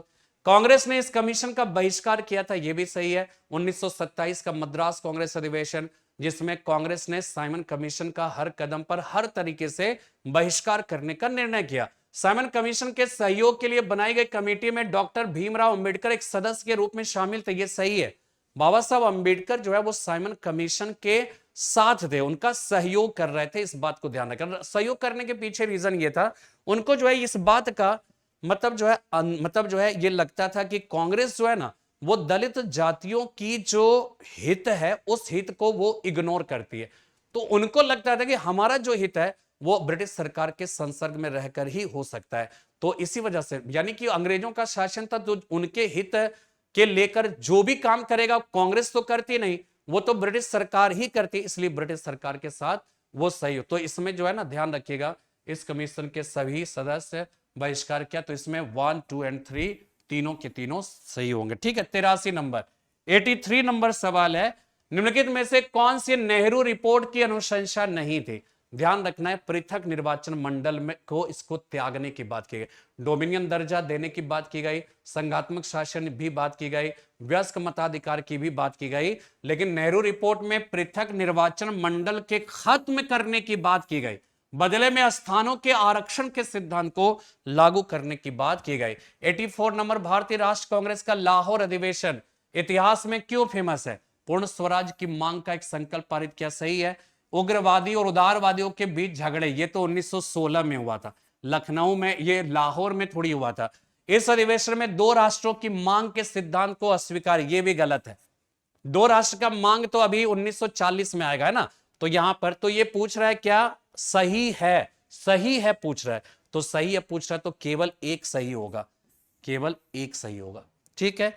85, सविनय अवज्ञा आंदोलन के दौरान किन स्थानों पर लोगों ने जंगल कानून, याद रखिएगा, कर्नाटका, मध्य प्रांत, महाराष्ट्र, ये तीनों 1, 2 एंड 4 हो जाएगा। अगर चौकीदारी टैक्स दिया होता ना तो बिहार, बिहार में चौकीदारी टैक्स, बिहार में चौकीदारी टैक्स हो जाएगा, यहां पे चौकीदारी टैक्स के खिलाफ। इसी प्रकार उत्तर प्रदेश में कर ना दो लगान ना दो का आंदोलन, ठीक है। तो इस तरह से आज का ये सेशन यहां पे कंप्लीट होता है और हमने आपको जो है जो बताया आज के सेशन में, इस तरह से थोड़ी सी लंबी क्लास हो गई, लेकिन आपने देखा कि किस तरह से प्राचीन, मध्यकालीन और आधुनिक भारत प्रश्नों के माध्यम से किस तरह से आप जो है इन सारे विषयों का और इस विषय किसके अंतर्गत आने वाले जो चैप्टर्स है उस चैप्टर्स का कैसे रिवीजन कर सकते हैं। तो मैं उम्मीद करता हूं कि 24 मई को जब आप एग्जाम दोगे तो मैं तो ये नहीं कहता हूं कि यही सारे प्रश्न आएंगे, लेकिन इन प्रश्नों के माध्यम से हमने जो भी कॉन्सेप्ट, जो भी फैक्ट्स आपको बताए, निश्चित रूप से कुछ प्रश्नों में आपको सहयोग मिल सकता है। मतलब डायरेक्टली जो है सीधा सीधा सवाल नहीं आएगा, सीधा सीधा, लेकिन बहुत सारे ऐसे कॉन्सेप्ट आते हैं ना, उसमें क्या है कि जो बातें हमने बताई उससे बहुत सारे फायदे आपको देखने को मिल सकते हैं। मैं उम्मीद और भगवान से यही प्रार्थना करूंगा कि दृष्टि आईएएस ने स्कोर बूस्टर सीरीज के अंतर्गत जो आपके लिए एक बेहतर प्रयास विभिन्न विषयों को लेकर आपने अब तक जो प्रिपरेशन किया है, उस प्रिपरेशन का जो एक बेहतर रिवीजन करने की जो कोशिश है इन सारे क्लासेस के माध्यम से किया है, मैं उम्मीद करता हूं कि आपके जीवन में वो खुशियां लाएगा और आने वाला समय आपके पक्ष में रहे, आप एक बेहतर रिजल्ट के हकदार बन सकें। इसी उम्मीद के साथ आज मैं विदा लेता हूं और आप सब खूब मन लगा के पढ़िए। 24 मई के बाद फिर कुछ और सारे कार्यक्रम आप सब के लिए दृष्टि आईएएस लेकर आएगी। उन सारी संस्थाओं में हम सब भी जुड़ेंगे, हम सब भी जितना बेहतर प्रयास आप सब के लिए कर सकते हैं ऐसी कोशिश है। दृष्टि आईएएस और प्लस उनके जितने भी मतलब मेंटर्स है, जितने भी इनके टीचर्स वगैरह हैं, उन सब के सहयोग से आपके बेहतर भविष्य की निर्मिति में अपनी महत्वपूर्ण भूमिका दृष्टि आईएएस निभाएगी। इसी उम्मीद के साथ आज मैं विदा लेता हूं। आप सबको ऑल द बेस्ट करता हूं, best wishes from the family of Drishti IAS में करता हूं और आप सब बहुत ही बेहतर रिजल्ट के साथ फिर से हम सब से जुड़ेंगे। इसी कामना के साथ आज मैं विदा लेता हूं। फिर से एक बार बहुत बहुत धन्यवाद, आपने इतनी सारी लंबी क्लासेस को आपने ध्यान से सुना और आपने उससे देखा, उसके एक एक जो मेरे द्वारा कही गई जो बातें हैं उन बातों को समझा, सुना। मुख्य परीक्षा में फिर से हम सब मिलेंगे। इसी शुभकामना के साथ हम विदा लेते हैं। कल नेक्स्ट सेशन में फिर से मैं आऊंगा, तब तक के लिए जय हिंद, जय भारत। अब एग्जाम की तैयारी को और बेहतर करने के लिए हमारे चैनल को लाइक, शेयर और सब्सक्राइब करना ना भूलें।